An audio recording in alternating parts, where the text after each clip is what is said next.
ಓಂ ಶಾಂತಿ. ಇಂದಿನ ಡೇಟ್ ಆಗಿದೆ 8/6/2025 ಪ್ರಾತಃ ಮುರಳಿ. ಓಂ ಶಾಂತಿ. ಅವ್ಯಕ್ತ ಬಾಪ್ದಾದ. ರಿವೈಸ್ ಡೇಟ್ ಆಗಿದೆ 15/11/2005 ಮಧುಬನ. ಇಂದಿನ ಹೆಡ್ಲೈನ್ಸಲ್ಲಿ ಬಾಪ್ದಾದರವರು ತಿಳಿಸ್ಕೊಡ್ತಾ ಇದ್ದಾರೆ, ಸತ್ಯ ಹೃದಯದಿಂದ ತಂದೆ ಹಾಗೂ ಪರಿವಾರದ ಸ್ನೇಹಿಗಳಾಗಿ ಪರಿಶ್ರಮದಿಂದ ಮುಕ್ತರಾಗುವ ಪ್ರತಿಜ್ಞೆ ಮಾಡಿ ಮತ್ತು ಲಾಭವನ್ನು ಪಡೆಯಿರಿ. ನಾವು ತಂದೆಯನ್ನು ಸತ್ಯ ಹೃದಯದಿಂದ ಮತ್ತು ತಂದೆಯೊಂದಿಗೆ ಸ್ನೇಹಿಗಳಾಗಿ ಇರಬೇಕು.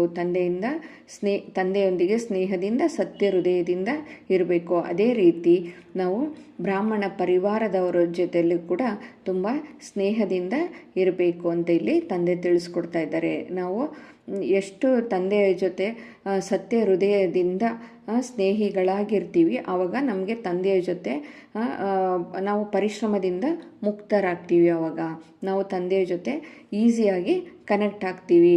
ನಾವು ಪರಮಾತ್ಮನಿಂದ ಶಕ್ತಿಯನ್ನು ಪಡ್ಕೊಳ್ಳೋಕ್ಕೆ ಈಸಿಯಾಗಿ ಕನೆಕ್ಟ್ ಆಗ್ತೀವಿ. ಆವಾಗ ನಾವು ಪರಿಶ್ರಮದಿಂದ ಮುಕ್ತರಾಗ್ತೀವಿ.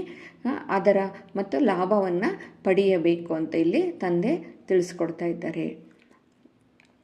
ಇಂದು ಬಾಪ್ದಾದರವರು ತಮ್ಮ 4 ಕಡೆಯ ಶ್ರೇಷ್ಠ ಸ್ವರಾಜ್ಯಾಧಿಕಾರಿ ಸ್ವಮಾನಧಾರಿ ಮಕ್ಕಳನ್ನು ನೋಡ್ತಾ ಇದ್ದಾರೆ. ನೋಡಿಬಿಟ್ಟು ತುಂಬ ಖುಷಿಯನ್ನು ಪಡ್ತಾ ಇದ್ದಾರೆ. ಎಲ್ಲ ಮಕ್ಕಳನ್ನು ನೋಡಿ ಪರಮಾತ್ಮ ತಂದೆ ಮಕ್ಕಳಿಗೆ ತಮಗಿಂತಲೂ ಶ್ರೇಷ್ಠ ಸ್ವಮಾನವನ್ನು ಕೊಟ್ಟಿದ್ದಾರೆ. ಎಲ್ಲರಿಗೂ ತಂದೆಯಲ್ಲಿ ಶ್ರೇಷ್ಠ ಸ್ವಮಾನವನ್ನು ಕೊಟ್ಟಿದ್ದಾರೆ. ಪ್ರತಿಯೊಬ್ಬ ಮಗುವನ್ನು ಚರಣಗಳಿಗೆ ಬೀಳೋದರಿಂದ ಮುಕ್ತರನ್ನಾಗಿ ಮಾಡಿದ್ದಾರಲ್ವ ತಂದೆ. ನಾವು ನೋಡಿ, ಎಷ್ಟು ನಾವು ದೇವಸ್ಥಾನಕ್ಕೆ ಹೋದಾಗಲೇ ಆಗಲಿ ನಾವು ಎಷ್ಟು ದೀರ್ಘದಂಡ ನಮಸ್ಕಾರ ಆಗ್ತಾಯಿದ್ವಿ. ಮತ್ತು ನಮ್ಮ ಮನೆಗಳಿಗೆ ಯಾರಾದರೂ ಹಿರಿಯರು ಬಂದರೆ ಅವರಿಗೆಲ್ಲ, ಮತ್ತು ಯಾರಾದರೂ ಲೌಕಿಕದಲ್ಲಿ ಆ ಗುರುಗಳಿಗೆ ಅವರಿಗೆಲ್ಲ ಏನು ಹೇಳ್ತಿದ್ರು, ಈಗ ನಮ್ಮ ಮನೇಲಿ ಹಿರಿಯರು ಏನು ಹೇಳ್ತಿದ್ರು, ತಂದೆ ಅವರು ದೊಡ್ಡವರು, ಅವರಿಗೆ ನಮಸ್ಕಾರ ಮಾಡಿ, ಅವರ ಚರಣಗಳಿಗೆ ಅವರ ಕಾಲಿಗೆ ನಮಸ್ಕಾರ ಮಾಡಿ ಅಂತ ಹೇಳ್ತಾ ಇದ್ರಲ್ವ. ನಾವು ಈಗ ತಂದೆ ಏನು ಮಾಡಿದ್ದಾರೆ, ಪರಮಾತ್ಮ ತಂದೆ ಬಂದುಬಿಟ್ಟು ನಮಗೆ ಈ ಜ್ಞಾನವನ್ನು ಕೊಟ್ಟುಬಿಟ್ಟು ಎಲ್ಲರಿಗೂ ಈ ಚರಣಗಳಿಗೆ ಬೀಳೋದ್ರಿಂದ ಮುಕ್ತರನ್ನಾಗಿ ಮಾಡಿದ್ದಾರೆ. ನಮ್ಮನ್ನೆಲ್ಲ ಅದರಿಂದ ಮುಕ್ತರನ್ನಾಗಿ ಮಾಡಿ ತಲೆಯ ಕಿರೀಟವನ್ನಾಗಿ ಮಾಡಿಕೊಂಡ್ರು ಅಂತ ಇಲ್ಲಿ ತಂದೆ ಹೇಳ್ತಿದ್ದಾರೆ. ಸ್ವಯಂವನ್ನು ಸದಾ ಪ್ರಿಯ ಮಕ್ಕಳ ಸೇವಾದಾರಿ ಎಂದು ಕರೆಸ್ಕೊಂಡ್ರು ಅಲ್ವಾ. ಈಗ ನೋಡಿ, ತಂದೆ ನೀವೆಷ್ಟು ಪರಮಾತ್ಮನನ್ನು ಬಾಬಾ ತಂದೆ ಅಂತ ಕರೆದ ತಕ್ಷಣ ಬರ್ತಾರೆ ಅಲ್ವ ನಮಗೆ. ಎಷ್ಟು ನಮಗೆ ಸಹಯೋಗ ಕೊಡ್ತಾರೆ, ಎಷ್ಟು ನಮಗೆ ಈ ಜ್ಞಾನವನ್ನು ತಿಳಿಸ್ತಾರೆ. ಪ್ರತಿದಿನ ನಮಗೆ ಒಂದು ಈ ಮುರಳಿ ಪರಮಾತ್ಮನ ಜ್ಞಾನ ಏನಾಗಿದೆ, ನಮಗೆ ಭೋಜನ ಆಗಿದೆ. ನಮ್ಮ ಆತ್ಮಕ್ಕೆ ಶಕ್ತಿ ಇದು ಅಲ್ವಾ. ನಾವು ಹೇಗೆ ಈ ಶರೀರಕ್ಕೆ ಹೇಗೆ ಪ್ರತಿದಿನ ನಾವು ಆಹಾರ ಸೇವನೆ ಮಾಡ್ತೀವಿ, ಅದೇ ರೀತಿ ಇದು ನಮಗೆ ಆತ್ಮಕ್ಕೆ ಏನಾಗಿದೆ, ಶಕ್ತಿಯಾಗಿದೆ. ಪರಮಾತ್ಮ ಏನಾಗಿದ್ದಾರೆ ನಮಗೆ ನೋಡಿ, ಇಲ್ಲ ಅವರು ಹೇಳ್ತಿದ್ದಾರೆ, ನಾನು ಸದಾ ಪ್ರಿಯ ಮಕ್ಕಳಿಗೆ ನಾನು ಸೇವಾದಾರಿಯಾಗಿದ್ದೀನಿ ಅಂತ ಹೇಳ್ತಾ ಇದ್ದಾರೆ ಅಲ್ವಾ. ಇಷ್ಟು ದೊಡ್ಡ ಮಕ್ಕಳಿಗೆ ಇಷ್ಟು ದೊಡ್ಡ ಅಥಾರಿಟಿಯ ಸ್ವಮಾನವನ್ನು ಕೊಟ್ಟಿದ್ದಾರೆ. ಪ್ರತಿಯೊಬ್ಬ ಮಕ್ಕಳಿಗೂ ಸ್ವಮಾನವನ್ನು ಇಲ್ಲಿ ತಂದೆ ಕೊಟ್ಟಿದ್ದಾರೆ. ಯಾರೆಷ್ಟು ಸ್ವಮಾನಧಾರಿಯಾಗಿದ್ದೀರೋ ಅಷ್ಟೇ ಸರ್ವರಿಗೂ ಕೂಡ ಸನ್ಮಾನ ನೀಡುವವರಾಗಿರುತ್ತಾರೆ.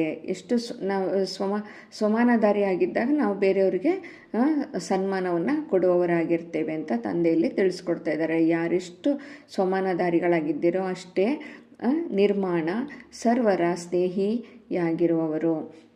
ಸ್ವಮಾನಧಾರಿಗಳ ಚಿಹ್ನೆ ಏನಾಗಿದೆ, ಅವರ ಗುರುತು ಏನಾಗಿದೆ ಅಂದರೆ ತಂದೆಗೆ ತುಂಬ ಪ್ರಿಯರಾಗಿರ್ತಾರೆ.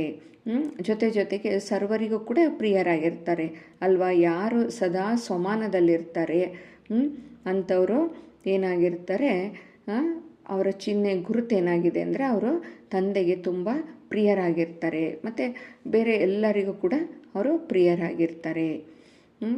ಇದು ಏನಾಗಿದೆ, ಇದು ಬೇಹದ್ದಿನ ಪ್ರೀತಿಯಾಗಿದೆ. ಇದು ಇಲ್ಲಿ ಲೌಕಿಕದಲ್ಲಿ ತೋರಿಸುವಂಥ ಹದ್ದಿನ ಪ್ರೀತಿಯಲ್ಲ, ಇದು ಬೇಹದ್ದಿನ ಪ್ರೀತಿಯಾಗಿದೆ. ಇದು ಆತ್ಮೀಕ ಪ್ರೀತಿಯಾಗಿದೆ. ಇದು ಹೇಗೆ ತಂದೆಯು ಸರ್ವರಿಗೆ ಪ್ರಿಯರಾಗಿದ್ದಾರಲ್ವ, ಪರಮಾತ್ಮ ತಂದೆ ಹಿಂಗೆ ಎಲ್ಲರಿಗೂ ಪ್ರಿಯರಾಗಿದ್ದಾರಲ್ವ, ಅದೇ ರೀತಿ ಕೂಡ ಈ ಥರ ಮಕ್ಕಳು ಕೂಡ ಎಲ್ಲರಿಗೂ ಪ್ರಿಯರಾಗಿರ್ತಾರೆ ಅಂತ ಇಲ್ಲಿ ಹೇಳ್ತಾ ಇದ್ದಾರೆ. ಬಲೆ ಕೆಲವ್ರು ಏನಾಗಿದ್ದಾರೆ, ಈಗಿನ 1 ತಿಂಗಳು ಆಗಿರುತ್ತೆ ಜ್ಞಾನ ತಗೊಂಡು ಅಲ್ವಾ, ಅವರಾಗಿರ್ಬೋದು ಅಥವಾ ಆದಿರತ್ನಗಳೇ ಆಗಿರ್ಬೋದು. ಅಂದರೆ ದಾದೀಜಿಯವರು ಏನಿದ್ದಾರಲ್ಲ ಮೊದಲನೆಯವರು ಆದಿರತ್ನಗಳು, ಅವರೇ ಆಗಿರ್ಬೋದು. ಆದರೆ ಪ್ರತಿಯೊಬ್ಬರೂ ಸಹ ನಾನು ತಂದೆಯವನು, ತಂದೆಯು ನನ್ನವರು ಅಂತ ನಾವೆಲ್ಲರೂ ಹೃದಯದಿಂದ ಒಪ್ಪಿಕೊಂಡಿದ್ದೀರಲ್ವ ಅಂತ ಹೇಳ್ತಾ ಇದ್ದಾರೆ. ಎಲ್ಲರೂ ಒಪ್ಕೊಂಡಿದ್ದೀವಲ್ವ ನಾವು ಯಾವಾಗಲೂ ಏನಾಗಿದ್ದೀವಿ, ನಾನು ತಂದೆಯವನು, ತಂದೆಯು ನನ್ನವರಾಗಿದ್ದಾರೆ ಅಂತ ಎಲ್ಲರೂ ಹೃದಯದಿಂದ ಒಪ್ಪಿಕೊಳ್ಳುತ್ತಾರೆ. ಇದು ಸರ್ವರಿಗೆ ಪ್ರಿಯರಾಗುವ ಶ್ರೇಷ್ಠ ಸ್ವಮಾನದ ಚಿಹ್ನೆಯಾಗಿದೆ. ಇದು ಏನಾಗ್ತದೆ, ಎಲ್ಲರೂ ನೀವು ತಂದೆಯನ್ನು ಯಾವಾಗ ತುಂಬ ಪ್ರೀತಿಯಿಂದ ಹೃದಯದಿಂದ ಒಪ್ಕೊಂಡಿದ್ದೀರಲ್ವ, ಇದು ಶ್ರೇಷ್ಠ ಸ್ವಮಾನದ ಗುರುತಾಗಿದೆ ಅಂತ ಇಲ್ಲಿ ತಂದೆ ಹೇಳ್ತಿದ್ದಾರೆ. ಏಕೆಂದರೆ ಇಂತಹ ಮಕ್ಕಳು ತಂದೆಯನ್ನು ಫಾಲೋ ಮಾಡುವವರು. ಯಾರಲ್ಲಿ ಇಂಥ ಶ್ರೇಷ್ಠ ಸ್ವಮಾನದ ಚಿಹ್ನೆ ಇರ್ತದೆ ಅಂಥ ಮಕ್ಕಳೇನಾಗಿದ್ದಾರೆ, ತಂದೆಯನ್ನು ಫಾಲೋ ಮಾಡುವವರಾಗಿದ್ದಾರೆ ಅಂತ ಹೇಳ್ತಿದ್ದಾರೆ. ತಂದೆಯು ಪ್ರತಿ ವರ್ಗದ ಮಕ್ಕಳಿಗೆ ಅವರು ಎಷ್ಟು ಚಿಕ್ಕ ಮಕ್ಕಳಿರ್ಬೋದು, ವೃದ್ಧರಿರ್ಬೋದು, ಎಲ್ಲರಿಗೂ ಸಹ ಸ್ವಮಾನವನ್ನು ನೀಡಿದ್ದಾರೆ ಅಲ್ವಾ. ತಂದೆ ಈಗ ಏನು ಮಾಡಿದ್ದಾರೆ, ಯುವಕರಿಗೆಲ್ಲ ಏನು ಮಾಡಿದ್ದಾರೆ, ವಿಶ್ವ ಕಲ್ಯಾಣಕಾರಿಯ ಸ್ವಮಾನವನ್ನು ಕೊಟ್ಟಿದ್ದಾರೆ, ಮಹಾನರನ್ನಾಗಿ ಮಾಡಿದ್ದಾರೆ ಅವರಿಗೆಲ್ಲ. ಅದೇ ರೀತಿ ಯಾರು ಪ್ರವೃತ್ತಿ ಮಾರ್ಗದವರಿದ್ದಾರೆ ಅಂಥವರಿಗೆಲ್ಲ ಏನು ಮಾಡಿದ್ದಾರೆ, ಅಂಥವ್ರನ್ನೂ ಸಹ ಮಹಾತ್ಮರನ್ನಾಗಿ ಮಾಡಿದ್ದಾರೆ. ಈಗ ಅಂಥವರಿಗೆಲ್ಲ ಪ್ರವೃತ್ತಿ ಮಾರ್ಗದಲ್ಲಿರುವಂಥವ್ರಿಗೆಲ್ಲ ಈ ಬೇರೆ ಈ ಗುರುಗಳು ವೃತ್ತಿಯವರು ಇರ್ತಾರಲ್ಲ, ಅಂಥ ಮಹಾತ್ಮರೆಲ್ಲ ಬಂದ್ಬಿಟ್ಟು ಅವ್ರ ಮುಂದೆ ತಲೆ ಬಾಗ್ತಾರೆ. ಅಷ್ಟು ಶ್ರೇಷ್ಠರನ್ನಾಗಿ ಮಾಡಿದ್ದಾರೆ ತಂದೆ. ಎಲ್ಲರನ್ನು ಶ್ರೇಷ್ಠರನ್ನಾಗಿ ಮಾಡಿ ಅವರಿಗೆಲ್ಲರಿಗೂ ಸ್ವಮಾನವನ್ನು ಕೊಟ್ಟಿದ್ದಾರೆ. ಅಂಥವರೆಲ್ಲ ಬಂದ್ಬಿಟ್ಟು ತಲೆಯನ್ನು ಬಾಗುವಂತೆ ಮಾಡಿದರು ಅಂತ ಹೇಳ್ತಾ ಇದ್ದಾರೆ. ಕನ್ಯೆಯರಿಗೆಲ್ಲರಿಗೂ ಶಿವಶಕ್ತಿ ಸ್ವರೂಪದ ಸ್ವಮಾನವನ್ನು ಕೊಟ್ಟಿದ್ದಾರೆ. ಮತ್ತು ವೃದ್ಧರಿಗೆ ಏನು ಮಾಡಿದರು, ಬ್ರಹ್ಮ ತಂದೆಯ ಜೊತೆಗಾರರ ಅನುಭವಿಯ ಸ್ವಮಾನವನ್ನು ಕೊಟ್ಟಿದ್ದರು. ಇದೇ ರೀತಿ ಸ್ವಮಾನಧಾರಿ ಮಕ್ಕಳು ಸಹ ಏನಾಗಿದ್ದಾರೆ, ಪ್ರತಿಯೊಬ್ಬ ಆತ್ಮನನ್ನು ಸ್ವಮಾನದಿಂದ ನೋಡುತ್ತಾರೆ. ಯಾರು ಸ್ವಮಾನಧಾರಿ ಮಕ್ಕಳಾಗಿದ್ದಾರೋ ಅವರೆಲ್ಲ ಏನು ಮಾಡ್ತಾರೆ, ಪ್ರತಿಯೊಬ್ಬರನ್ನು ಮತ್ತು ಯಾರ್ಯಾರು ಅವರ ಸಂಪರ್ಕದಲ್ಲಿ ಬರ್ತಾರೆ ಅವರನ್ನೆಲ್ಲರನ್ನು ಸ್ವಮಾನಧಾರಿಯನ್ನಾಗಿ ನೋಡ್ತಾರೆ. ಆ ಥರ ಏಕೆ ಅಂತ ಸ್ವಮಾನವು ಏನಾಗ್ತದೆ, ದೇಹಾಭಿಮಾನವನ್ನು ಅಲ್ಲಿ ಬರೋದಿಲ್ಲ. ಆ ಥರ ದೇಹಾಭಿಮಾನವನ್ನು ಏನದು ಕಳೆಯುವಂಥದ್ದಾಗಿದೆ. ಯಾರು ಸ್ವಮಾನದಲ್ಲಿರ್ತಾರೆ ಅವರಿಗಲ್ಲಿ ದೇಹಾಭಿಮಾನ ಬರೋದಿಲ್ಲ. ದೇಹಾಭಿಮಾನವು ಇದೇನು ಕಳೆಯುವ ಬಹಳ ಸಹಜ ಸಾಧನ ಆಗಿದೆ ಇದು ಅಲ್ವಾ. ಸದಾ ನಾವು ಸ್ವಮಾನದಲ್ಲಿ ಇದ್ವಿ ಅಂದ್ಬಿಟ್ರೆ ಇದು ನಮಗೆ ದೇಹಾಭಿಮಾನ ಕಡಿಮೆ ಆಗ್ತಾ ಬರ್ತದೆ. ಸ್ವಮಾನದಲ್ಲಿ ಇರುವಂತಹ ಅಭ್ಯಾಸವನ್ನು ಮಾಡಬೇಕಾಗಿದೆ. ಸದಾ ಪ್ರತಿಯೊಬ್ಬರನ್ನು ನಾವು ಸ್ವಮಾನದಿಂದ ನೋಡಬೇಕು. ಬಲೆ ಅವರು ಯಾರೇ ಆಗಿರಲಿ, ಈಗ ಅವರು ಸತ್ಯಯುಗದಲ್ಲಿ ಅವರು ಬರೋವಂಥ ಯಾವುದೇ ಮಣಿ ಆಗಿರಲಿ ಅಲ್ವಾ, ಕೆಲವರು ಯಾರೇ ಕಾಲಾಳುಗಳಾಗಿರಲಿ ಅಥವಾ 16,000 ಮಾಲೆಯಲ್ಲಿ ಬರುವಂಥ ಕೊನೆಯಲ್ಲಿ ಬರುವಂತಹ ಮಣಿಯೇ ಆಗಿರ್ಬೋದು. ಆದರೆ ಕೊನೆಯವರಲ್ಲಿಯೂ ಸಹ ಏನಿದೆ, ಎಲ್ಲರಲ್ಲಿಯೂ ಒಂದು ವಿಶೇಷತೆ ಇದ್ದೇ ಇರ್ತದೆ. ಈ ಡ್ರಾಮಾನುಸಾರ ಏನಾಗಿದೆ, ಇದು ತಂದೆಯ ಮೂಲಕ ಯಾವುದಾದರೊಂದು ವಿಶೇಷತೆ ಇದೆ. ಆದ್ದರಿಂದಲೇ ಸ್ವಮಾನಧಾರಿಗಳು ವಿಶೇಷತೆಯನ್ನು ನೋಡಿ ಸ್ವಮಾನ ಕೊಡ್ತಾರೆ ಅಲ್ವಾ. ಎಲ್ಲರನ್ನು ನಾವು ಸ್ವಮಾನದಲ್ಲಿ ಇದ್ದು ಅವರಿಗೆ ಸನ್ಮಾನವನ್ನು ಕೊಡಬೇಕಾಗಿದೆ. ಅವರ ದೃಷ್ಟಿ, ವೃತ್ತಿ, ಕೃತಿಯಲ್ಲಿ ಪ್ರತಿಯೊಬ್ಬರ ವಿಶೇಷತೆಯು ಸಮಾವೇಶವಾಗಿರ್ತದೆ. ಯಾರೆಲ್ಲ ತಂದೆಯ ಮಕ್ಕಳಾದರೋ ಅವರು ವಿಶೇಷ ಆತ್ಮನಾಗಿದ್ದಾರೆ ಅಲ್ವಾ. ಎಲ್ಲರಲ್ಲಿ ಒಂದು ವಿಶೇಷತೆ ಇರೋದಕ್ಕೆ ತಾನೇ ಪರಮಾತ್ಮ ತಂದೆಗೆ ಮಕ್ಕಳಾಗಿರೋದು.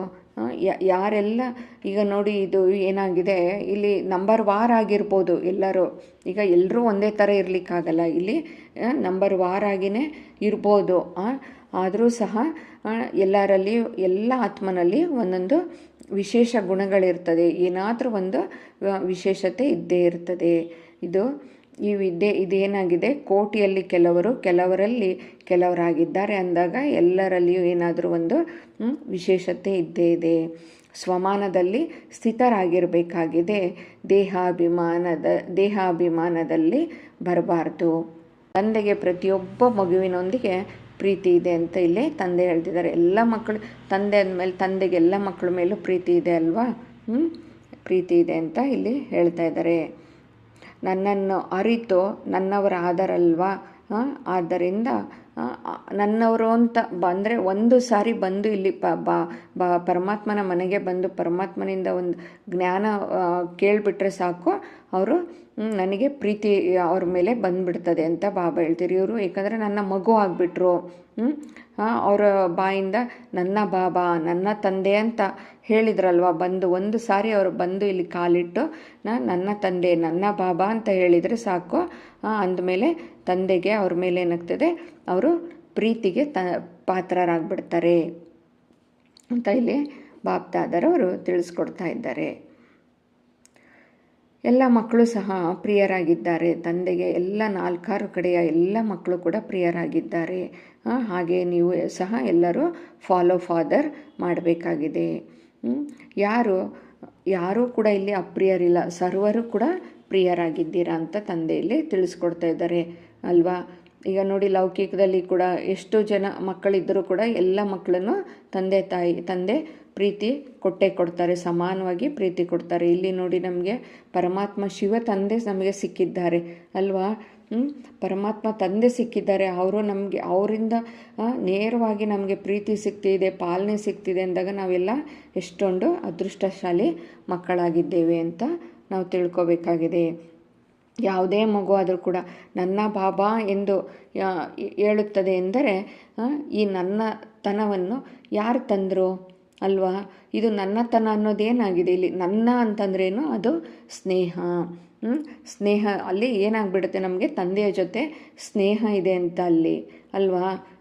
ನನ್ನ ತಂದೆ, ನನ್ನ ಪರಮಾತ್ಮ ನನ್ನ ತಂದೆ ಅಂತ ಹೇಳಿ ನಾವು ಕರೆದ್ಬಿಟ್ವಿ ಅಂದರೆ ಅಲ್ಲಿ ನಮಗೆ ಅವ್ರ ಜೊತೆ ಸ್ನೇಹ ಇದೆ ಅಂತ ಹೇಳ್ಬಿಟ್ಟು.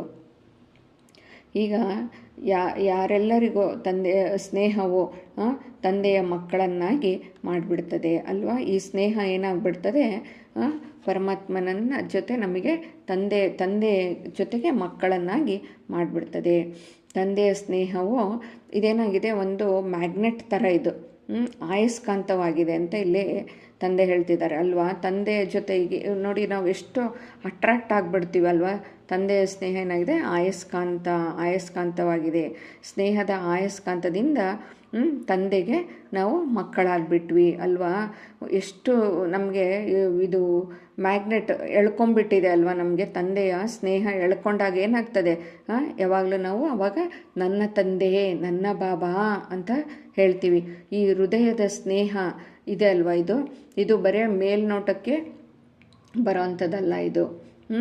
ಇದು ಬರೀ ನಾಮಕಾವಸ್ಥೆದಲ್ಲ, ಇದು ಹೃದಯದಿಂದ ಬರುವಂತಹ ಸ್ನೇಹ ಆಗಿದೆ. ಇದು ತಂದೆಯ ಜೊತೆ ಈ ಸ್ನೇಹವು ಈ ಬ್ರಾಹ್ಮಣ ಜೀವನದ ಏನಾಗಿದೆ, ಫೌಂಡೇಶನ್ ಆಗಿದೆ. ಈ ತಂದೆಯ ಜೊತೆ ನಮಗೇನು ತಂದೆಯ ಜೊತೆ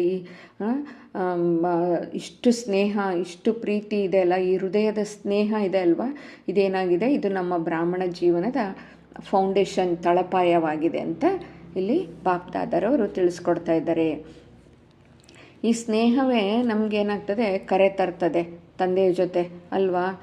ಅದಕ್ಕೆ ತಂದೆ ಕೇಳ್ತಿದ್ದಾರೆ, ಎಲ್ಲರಿಗೂ ಸ್ನೇಹವು ಸೆಳೆಯುತ್ತದೆ ಅಲ್ವಾ. ಇಲ್ಲಿ ನಮಗೆ ತಂದೆ ಅಲ್ವಾ. ನೋಡಿ, ಎಷ್ಟೊಂದು ಸರಿ ನಮಗೆ ಪರಮಾತ್ಮ ಇವತ್ತು ಬಾಬಾ ಅಂದ್ರೇನು, ತಂದೆ ನಮಗೋಸ್ಕರ ಇವತ್ತು ಏನು ಹೇಳಿದ್ರು, ಇವತ್ತು ಮುರಳಿಲಿ ಯಾವ ಪಾಯಿಂಟ್ ಏನು ಬರ್ತಾ ಇದೆ, ಬೆಳಗ್ಗೆ ಆದ ತಕ್ಷಣ ನಾವು ಈ ಜ್ಞಾನದ ಪಾಯಿಂಟ್ಸ್ನ ಕೇಳಬೇಕು ಅಲ್ವಾ ಅಂತ ಅಂದ್ಕೊಳ್ತೀವಿ. ಈಗ ಎಷ್ಟೋ ಸಾರಿ ಒಂದೊಂದು ಮುರಳಿಲಿ ಕೆಲವೊಂದೊಂದು ಪಾಯಿಂಟ್ಸು ನನಗಾಗೇ ಹೇಳಿದ್ದಾರೆ ಇದು ಅಲ್ವಾ. ಯಾವುದಾದ್ರೂ ಒಂದು ನಮ್ಮಲ್ಲಿ ಕೊರತೆ ಇತ್ತು ಅಂದರೆ ಅವತ್ತು ಅದಕ್ಕೆ ಪಾಯಿಂಟ್ಸ್ ಹೇಳಿರ್ತಾರೆ. ಇವತ್ತು ನನ್ನಲ್ಲಿ ಈ ಥರ ಆಯಿತು, ಇದನ್ನು ನಾನು ತಿದ್ಕೋಬೇಕು ಅಂತ.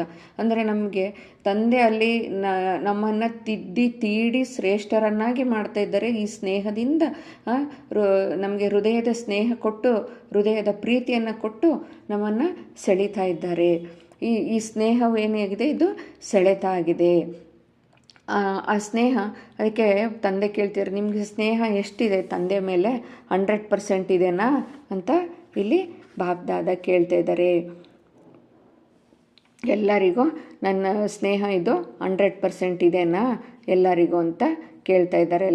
ಇದರಲ್ಲಿ ಪರ್ಸೆಂಟೇಜ್ ಇದೆ. ಹೇಗೆ ತಂದೆಗೆ ಎಲ್ಲರ ಜೊತೆ ಸ್ನೇಹವಿದೆಯೋ ಅದೇ ರೀತಿ ಮಕ್ಕಳಿಗೂ ಸರ್ವರೊಂದಿಗೆ ಸರ್ವರ ಸ್ನೇಹಿಯಾಗಿರಿ ಅಂತ ತಂದೆಯಲ್ಲಿ ಹೇಳ್ತಿದ್ದಾರೆ. ಎಲ್ಲರ ಜೊತೆ ತಂದೆ ಹೆಂಗೆ ಮಕ್ಕಳ ಜೊತೆ ಹೆಂಗೆ ಸ್ನೇಹ ಇದೆ, ಎಲ್ಲ ಮಕ್ಕಳೊಂದಿಗೂ ತಂದೆ ಹೆಂಗೆ ಸ್ನೇಹದಿಂದ ಇದ್ದಾರೆ ಅದೇ ರೀತಿ ಮಕ್ಕಳು ಕೂಡ ಎಲ್ಲರ ಜೊತೆ ಸ್ನೇಹದಿಂದ ಇರ್ರಿ ಅಂತ ಇಲ್ಲಿ ತಂದೆ ಹೇಳ್ತಾ ಇದ್ದಾರೆ. ಒಂದು ವೇಳೆ ಯಾರ್ದಾದ್ರೂ ನಿಮಗೆ ಸರ್ವರೊಂದಿಗೂ ಸಹ ಸ್ನೇಹದಿಂದ ಇರ್ರಿ. ಯಾರದೇ ಅವರಲ್ಲಿರುವ ನಿರ್ಬಲತೆಗಳನ್ನ ನೋಡಬೇಡಿ ಅಂತ ಹೇಳ್ತಿದ್ದಾರೆ. ಸ್ನೇಹದಿಂದ ಇರ್ರಿ. ಅವರಲ್ಲಿ ಏನಾದರೂ ಒಂದು ಕುಂದುಕೊರತೆ ಏನಾದರೂ ಒಂದು ದೋಷಗಳಿತ್ತಂದರೆ ಅದನ್ನು ನೋಡ್ಲಿಕ್ಕೆ ಹೋಗಬೇಡಿ. ಒಂದು ವೇಳೆ ಯಾರಾದರೂ ಸಂಸ್ಕಾರಕ್ಕೆ ವಶೀಭೂತರಾಗಿ ನೀವು ಯಾರನ್ನು ಕೂಡ ಫಾಲೋ ಮಾಡಬೇಡಿ. ಯಾರಾದರೂ ಅಂದರೆ ಬೇರೆ ಕೆಟ್ಟ ಸಂಸ್ಕಾರಗಳಿಗೆ ಅವ್ರು ವಶೀಭೂತರಾಗಿದ್ದರೆ ಅಂಥವ್ರನ್ನ ಫಾಲೋ ಮಾಡೋಕ್ಕೆ ಹೋಗಬೇಡಿ. ಅಂಥ ವಶೀಭೂತ ಆತ್ಮಗಳೇನಿರ್ತಾರಲ್ವ ಅವರನ್ನು ಕೂಡ ನೀವೇನು ಮಾಡಬೇಕು, ಅವರನ್ನು ಕೂಡ ನೀವು ಸ್ನೇಹದಿಂದ ಸರಿಪಡಿಸಬೇಕು. ವಶೀಭೂತರನ್ನು ಅವರನ್ನು ಬಿಡಿಸುವ ಮಂತ್ರವನ್ನು ನೀವು ಕೊಡುವವರಾಗಿದ್ದೀರಾ ಅಲ್ವಾ. ತಂದೆಯ ಮಕ್ಕಳಾದಾಗ ಏನಾಗ್ತಿದೆ, ನೀವೆಲ್ಲ ಪರಮಾತ್ಮ ತಂದೆಯ ಜ್ಞಾನವನ್ನು ತಿಳಿದು ಪರಮಾತ್ಮನ ತಂದೆ ಅವರನ್ನು ಅವರಿಗೂ ಕೂಡ ಜ್ಞಾನವನ್ನು ಕೊಡಬೇಕು.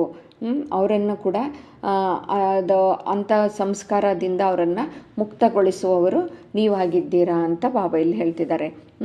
ಅವರಿಗೂ ಕೂಡ ಬಿಡಿಸುವಂಥ ಮಂತ್ರವನ್ನು ಕೊಡಬೇಕು. ನೀವು ಅವರನ್ನು ಆ ಅಂತ ಏನು ಅದಕ್ಕೆ ವಶರಾಗಿರ್ತಾರೆ ಅದರಿಂದ ಮುಕ್ತಗೊಳಿಸುವವರು ನೀವಾಗಿದ್ದೀರಾ ಅಂತ ತಂದೆಯಲ್ಲಿ ತಿಳಿಸ್ತಾ ಇದ್ದಾರೆ. ಎಲ್ಲರಿಗೂ ಹೃದಯದ ಸ್ನೇಹ ಸಂಪನ್ನ ಮತ್ತು ಸಂಪೂರ್ಣರಾಗುವ ಬಹಳ ಸಹಜ ವಿಧಿಯಾಗಿದೆ ಅಂತ ಇದು ಹೇಳ್ತಾ ಇದ್ದಾರೆ ಅಲ್ವಾ. ಎಲ್ಲರ ಜೊತೆ ಯಾರೆಷ್ಟಾದರೂ ಜ್ಞಾನಿಯಾಗಿರಲಿ, ಒಂದು ವೇಳೆ ಹೃದಯದ ಸ್ನೇಹವೂ ಇಲ್ಲವೆಂದರೆ ಬ್ರಾಹ್ಮಣ ಜೀವನದಲ್ಲಿ ರಮಣೀಕ ಜೀವನ ಎನಿಸೋದಿಲ್ಲ ಅಂತ ಹೇಳ್ತಾ ಇದ್ದಾರೆ. ಎಲ್ಲರ ಜೊತೆ ಏನಪ್ಪ ಅಂದರೆ ಇಲ್ಲಿ ನಾವು ಬ್ರಾಹ್ಮಣ ಜೀವನದಲ್ಲಿ ಎಷ್ಟು ತಂದೆಯ ಜೊತೆನ ನೋಡಿ ಸ್ನೇಹ ಇಟ್ಕೊಂಡಿರಬೇಕು. ತಂದೆ ಏನು ಸ್ನೇಹದ ಸಾಗರ ಆಗಿದ್ದಾರೆ. ಬಾಬಾ ಹೇಳ್ತಾರಲ್ವ, ನನ್ನನ್ನು ಸ್ನೇಹಿತನನ್ನಾಗಿ ಮಾಡ್ಕೊಳ್ಳಿ. ನಿಮ್ಮ ಎಲ್ಲ ಏನೇ ಇದ್ರೂ ತಂದೆ ಹತ್ರ ತಿಳಿಸ್ಬೇಕು. ಆವಾಗ ನಮಗೇನಾಗ್ತದೆ, ಈ ಜೀವನದಲ್ಲಿ ಏನು ಸ್ನೇಹನೇ ಇಲ್ಲ ಅಂದ್ಬಿಟ್ರೆ ಬ್ರಾಹ್ಮಣ ಜೀವನದಲ್ಲಿ ಈ ಹೃದಯದ ಸ್ನೇಹ ಇರಬೇಕು. ಈಗ ಅಲ್ವಾ ನಾವು ಜ್ಞಾನಿ ಆತ್ಮಗಳಾಗಿದ್ದೀವಿ. ಪರಮಾತ್ಮ ತಂದೆಯಿಂದ ಈ ಜ್ಞಾನವನ್ನು ಪಡ್ಕೊಂಡಿದ್ದೀವಿ ಅಂದಮೇಲೆ ಬರೀ ಜ್ಞಾನ ಇದ್ದರೆ ಅಷ್ಟೇ ಅಲ್ಲ, ಇಲ್ಲಿ ಏನಾಗಬೇಕು, ಹೃದಯದಿಂದ ಸ್ನೇಹ ಇರಬೇಕು. ಆವಾಗಲೇ ನಮಗೆ ಈ ಬ್ರಾಹ್ಮಣ ಜೀವನದಲ್ಲಿ ರಮಣೀಕ ಜೀವನ ಆಗ್ತದೆ. ಇಲ್ಲಾಂದರೆ ಇದರಲ್ಲಿ ರಮಣೀಕತೆನೇ ಇರಲ್ಲ ಅಂತ ಹೇಳ್ತಿದ್ದಾರೆ. ಇದು ಒಳ್ಳೆ ರಮಣೀಕವಾದ ಜೀವನನೇ ಅನಿಸೋದಿಲ್ಲ. ಇದೇನಾಗ್ತದೆ, ಒಂಥರ ನಿರಾಸೆ ಆಗಿರ್ತೀವಿ ಅಂತ ಹೇಳ್ತಾ ಇದ್ದಾರೆ. ಏಕೆಂದರೆ ಬರೀ ಜ್ಞಾನದಲ್ಲಿ ಸ್ನೇಹವಿಲ್ಲದೆ ಕೇವಲ ಜ್ಞಾನವಿದ್ದರೆ ಆ ಜ್ಞಾನದಲ್ಲಿ ಏಕೆ ಏನು ಈ ಥರ ಎಲ್ಲ ಪ್ರಶ್ನೆಗಳು ಬರ್ತಾ ಹೋಗ್ತದೆ. ಅದಕ್ಕೆ ಏನಾಗ್ತದೆ, ಸ್ನೇಹ ಇರಬೇಕು. ಸ್ನೇಹವು ಜ್ಞಾನ ಸಹಿತವಾಗಿದ್ದರೆ ಸ್ನೇಹಿಯು ಸದಾ ಸ್ನೇಹದಲ್ಲಿ ಲವಲೀನರ ಆಗ್ತಾರೆ ಅಂತ ಹೇಳ್ತಿದ್ದಾರೆ ಅಲ್ವಾ. ಜ್ಞಾನವು ಏನಾಗಬೇಕು, ಸ್ನೇಹದ ಸಹಿತವಾಗಿ ಇರಬೇಕು. ಸ್ನೇಹಿಯನ್ನು ನೆನಪು ಮಾಡಲು ಪರಿಶ್ರಮ ಪಡಬೇಕಾಗಿಲ್ಲ ಅಲ್ವಾ. ತಂದೆ ಸ್ನೇಹಿತನನ್ನು ನೆನಪು ಮಾಡ್ಕೊಳ್ಳೋಕ್ಕೆ ಪರಿಶ್ರಮ ಪಡಬೇಕಾ? ಇಲ್ಲ ತಾನೆ. ಅದಕ್ಕೆ ಪರಮಾತ್ಮನ ಜೊತೆ ಏನಿದು ಸ್ನೇಹವು ಜ್ಞಾನ ಸಹಿತವಾಗಿ ಇರಬೇಕು. ಆವಾಗ ಏನಾಗ್ಬಿಡುತ್ತೆ, ಆ ಸ್ನೇಹದಲ್ಲಿ ನಾವು ಲವಲೀನರಾಗಿರಬೇಕು. ಆವಾಗ ನಾವು ಪರಿಶ್ರಮದಿಂದ ಮುಕ್ತರಾಗ್ಬಿಡ್ತೀವಿ. ತಂದೆಯನ್ನು ನೆನಪು ಮಾಡಲಿಕ್ಕೆ ನಾವು ಪರಿಶ್ರಮ ಪಡಬೇಕಾಗಿಲ್ಲ. ಕೇವಲ ಅದಕ್ಕೆ ಹೇಳೋದು, ಜ್ಞಾನಿಯಾಗಿದ್ದು ಸ್ನೇಹವಿಲ್ಲದಿದ್ದರೆ ಏನಾಗ್ತದೆ, ಅಲ್ಲಿ ಪರಿಶ್ರಮ ಪಡಬೇಕಾದ್ರೆ. ನೀವು ಬರೀ ಜ್ಞಾನ ಇತ್ತು ಅಂದರೆ ಅಲ್ಲಿ ಪರಿಶ್ರಮ ಪಡ್ತೀರಾ. ಜ್ಞಾನದ ಜೊತೆ ಸ್ನೇಹನೂ ಇದ್ದರೆ ಪರಿಶ್ರಮ ಪಡಬೇಕಾಗಿಲ್ಲ. ಕೇವಲ ಜ್ಞಾನವಿರುವವರು ಪರಿಶ್ರಮದ ಫಲವನ್ನು ಅನುಭವಿಸ್ತಾರೆ. ಬರೀ ಜ್ಞಾನ ಇದೆ, ನಾನು ಸ್ನೇಹದಿಂದ ಇರೋದಿಲ್ಲ, ತಂದೆಯ ಜೊತೆ ಸ್ನೇಹಿತನ ಥರ ಇರೋಲ್ಲ ಅಂದರೆ ಅಲ್ಲಿ ಪರಿಶ್ರಮ ಪಡಬೇಕು. ಸ್ನೇಹಿಗಳು ಪ್ರೀತಿಯ ಫಲವನ್ನು ತಿಂತಾರೆ. ಯಾರು ಸ್ನೇಹದಿಂದ ತಂದೆಯ ಜೊತೆ ಇರ್ತಾರೆ ಅವರು ಪ್ರೀತಿಯ ಫಲವನ್ನು ತಿಂತಾರೆ. ಈ ಜ್ಞಾನ ಏನಾಗಿದೆ? ಬೀಜವಾಗಿದೆ ಅಲ್ವಾ? ಜ್ಞಾನ ಬೀಜ ಆದಾಗ ಸ್ನೇಹ ಏನಾಗಿದೆ? ಜಲವಾಗಿದೆ, ನೀರಾಗಿದೆ ಅಲ್ವಾ? ಅದು ಬೀಜಕ್ಕೇನು ಆ ಸ್ನೇಹವೆಂಬ ನೀರನ್ನು ನೀಡ್ತಾ ಇರಬೇಕು ಅಲ್ವಾ? ನೀಡ್ತಾ ಇದ್ದಾಗ ಏನಾಗ್ತದೆ? ಅದು ನಮಗೆ ಫಲ ಕೊಡ್ತಾ ಹೋಗ್ತದೆ, ಹೆಚ್ಚುತ್ತಾ ಹೋಗ್ತದೆ ಎಲ್ಲ ನಮ್ಮಲ್ಲಿ ಅಲ್ವಾ? ಆ ಪ್ರೀತಿಯ ಫಲವನ್ನು ನಾವು ತಿಂತಾ ಹೋಗ್ತೀವಿ, ತಂದೆಯಿಂದ ಆ ರಮಣೀಕವಾದ ಅನುಭವವನ್ನು ಅನುಭವಿಸ್ತಾ ಹೋಗ್ತೀವಿ. ಅದೇ ರೀತಿ ಏನಾಗ್ತದೆ? ನಾವು ಆ ಬೀಜಕ್ಕೆ ಸ್ನೇಹದ ನೀರು ಹಾಕಲಿಲ್ಲ ಅಂದರೆ ಅಲ್ಲಿ ಏನು ಫಲ ಅನ್ನೋದು ಬರೋಲ್ಲ. ಅದು ಆ ಸ್ನೇಹವೆಂಬ ಜಲವನ್ನು ಹಾಕ್ತಾ ಹೋಗಬೇಕು, ನೀರನ್ನು. ಯಾವುದಕ್ಕೆ? ಜ್ಞಾನವೆಂಬ ಬೀಜಕ್ಕೆ ಸ್ನೇಹವೆಂಬ ಜಲವನ್ನು, ನೀರನ್ನು ಹಾಕ್ತಾ ಹೋದಾಗ ಏನಾಗ್ತದೆ? ಅದು ನಮಗೆ ಪ್ರೀತಿಯ ಫಲವನ್ನು ಕೊಡ್ತದೆ. ಇಲ್ಲಾಂದರೆ ಅದರಿಂದ ಫಲ ಬರೋದಿಲ್ಲ ಅಂತ ಇಲ್ಲಿ ತಂದೆ ತಿಳಿಸ್ಕೊಡ್ತಾ ಇದ್ದಾರೆ. ಬಾಪ್ ದಾದಾರವರು ಸರ್ವ ಮಕ್ಕಳ ಹೃದಯದ ಸ್ನೇಹವನ್ನು ಈಗ ಚೆಕ್ ಮಾಡ್ತಾ ಇದ್ದಾರೆ. ಎಲ್ಲ ಮಕ್ಕಳಲ್ಲಿ ಎಷ್ಟು ಸ್ನೇಹ ಇದೆ, ತಂದೆಯ ಮೇಲೆ ಎಷ್ಟು ಸ್ನೇಹ ಇದೆ, ಹೃದಯದ ಸ್ನೇಹ ಎಷ್ಟಿದೆ ಅಂತ ಹೇಳ್ಬಿಟ್ಟು ತಂದೆ ಇಲ್ಲಿ ಚೆಕ್ ಮಾಡ್ತಾ ಇದ್ದಾರೆ. ತಂದೆಯೊಂದಿಗಾದರೂ ಇರ್ಬೋದು ಅಥವಾ ಸರ್ವರೊಂದಿಗಾದರೂ ಇರ್ಬೋದು, ಎಷ್ಟು ಹೃದಯದಿಂದ ಸ್ನೇಹಿಗಳಾಗಿದ್ದೀರಾ ಅಂತ ಇಲ್ಲಿ ತಂದೆ ಇಲ್ಲಿ ಚೆಕ್ ಮಾಡ್ತಾ ಇದ್ದಾರೆ. ತಂದೆಯ ಹೃದಯದ ಸ್ನೇಹಿಗಳಾಗಿದ್ದೀರಾ, ಹಾಗೆಯೇ ಸರ್ವರಿಗೂ ಸಹ ಸ್ನೇಹಿಗಳು ಆಗಬೇಕು. ಎಲ್ಲರೂ ಸರ್ವರ ಅಂದರೆ ನಮ್ಮ ಬ್ರಾಹ್ಮಣ ಪರಿವಾರದೊಂದಿಗೆ ಎಲ್ಲರೊಂದಿಗೂ, ಇವರು ನನ್ನ ಸಹೋದರ, ಇವರು ನನ್ನ ಸಹೋದರಿ, ಪ್ರತಿಯೊಬ್ಬರೂ ಕೂಡ ಎಲ್ಲರ ಜೊತೆ ಸ್ನೇಹದಿಂದ ಇರಬೇಕು. ಅಥವಾ ಕೆಲವ್ರು ಮಾತ್ರ, ಇವ್ರು ಮಾತ್ರ ನನ್ನ ಸ್ನೇಹಿತರು, ಇವ್ರು ಮಾತ್ರ ನನ್ನ ಸಹೋದರ, ಇವ್ರು ಮಾತ್ರ ನನ್ನ ಸಹೋದರಿ ಅಂತ ಆ ಥರ ಎಲ್ಲ ಮಾಡಬಾರ್ದು. ಎಲ್ಲರೊಂದಿಗೂ ಸ್ನೇಹದಿಂದ ಇರಬೇಕು. ತಂದೆಯ ಸ್ನೇಹದಲ್ಲಿ ತಂದೆಯ ಸ್ನೇಹಿಗಳಾಗಿದ್ದೇವೆ ಎಂದು ಎಲ್ಲರೂ ಅಂದ್ಕೊಳ್ತೀರಾ. ಬರೀ ತಂದೆಯೊಂದಿಗಷ್ಟೇ ಸ್ನೇಹದಿಂದ ಇರೋದಲ್ಲ, ಪ್ರತಿಯೊಬ್ಬರಿಗೂ ಹಾಗೆಯೇ ತಾವು ಪ್ರತಿಯೊಬ್ಬರಿಗೂ ಹೌದು ಇವರು ಸರ್ವರ ಸ್ನೇಹಿಯಾಗಿದ್ದಾರೆ ಎಂದು ಅವರಿಂದನೂ ಕೂಡ ಸರ್ಟಿಫಿಕೇಟ್ ತಗೋಬೇಕು.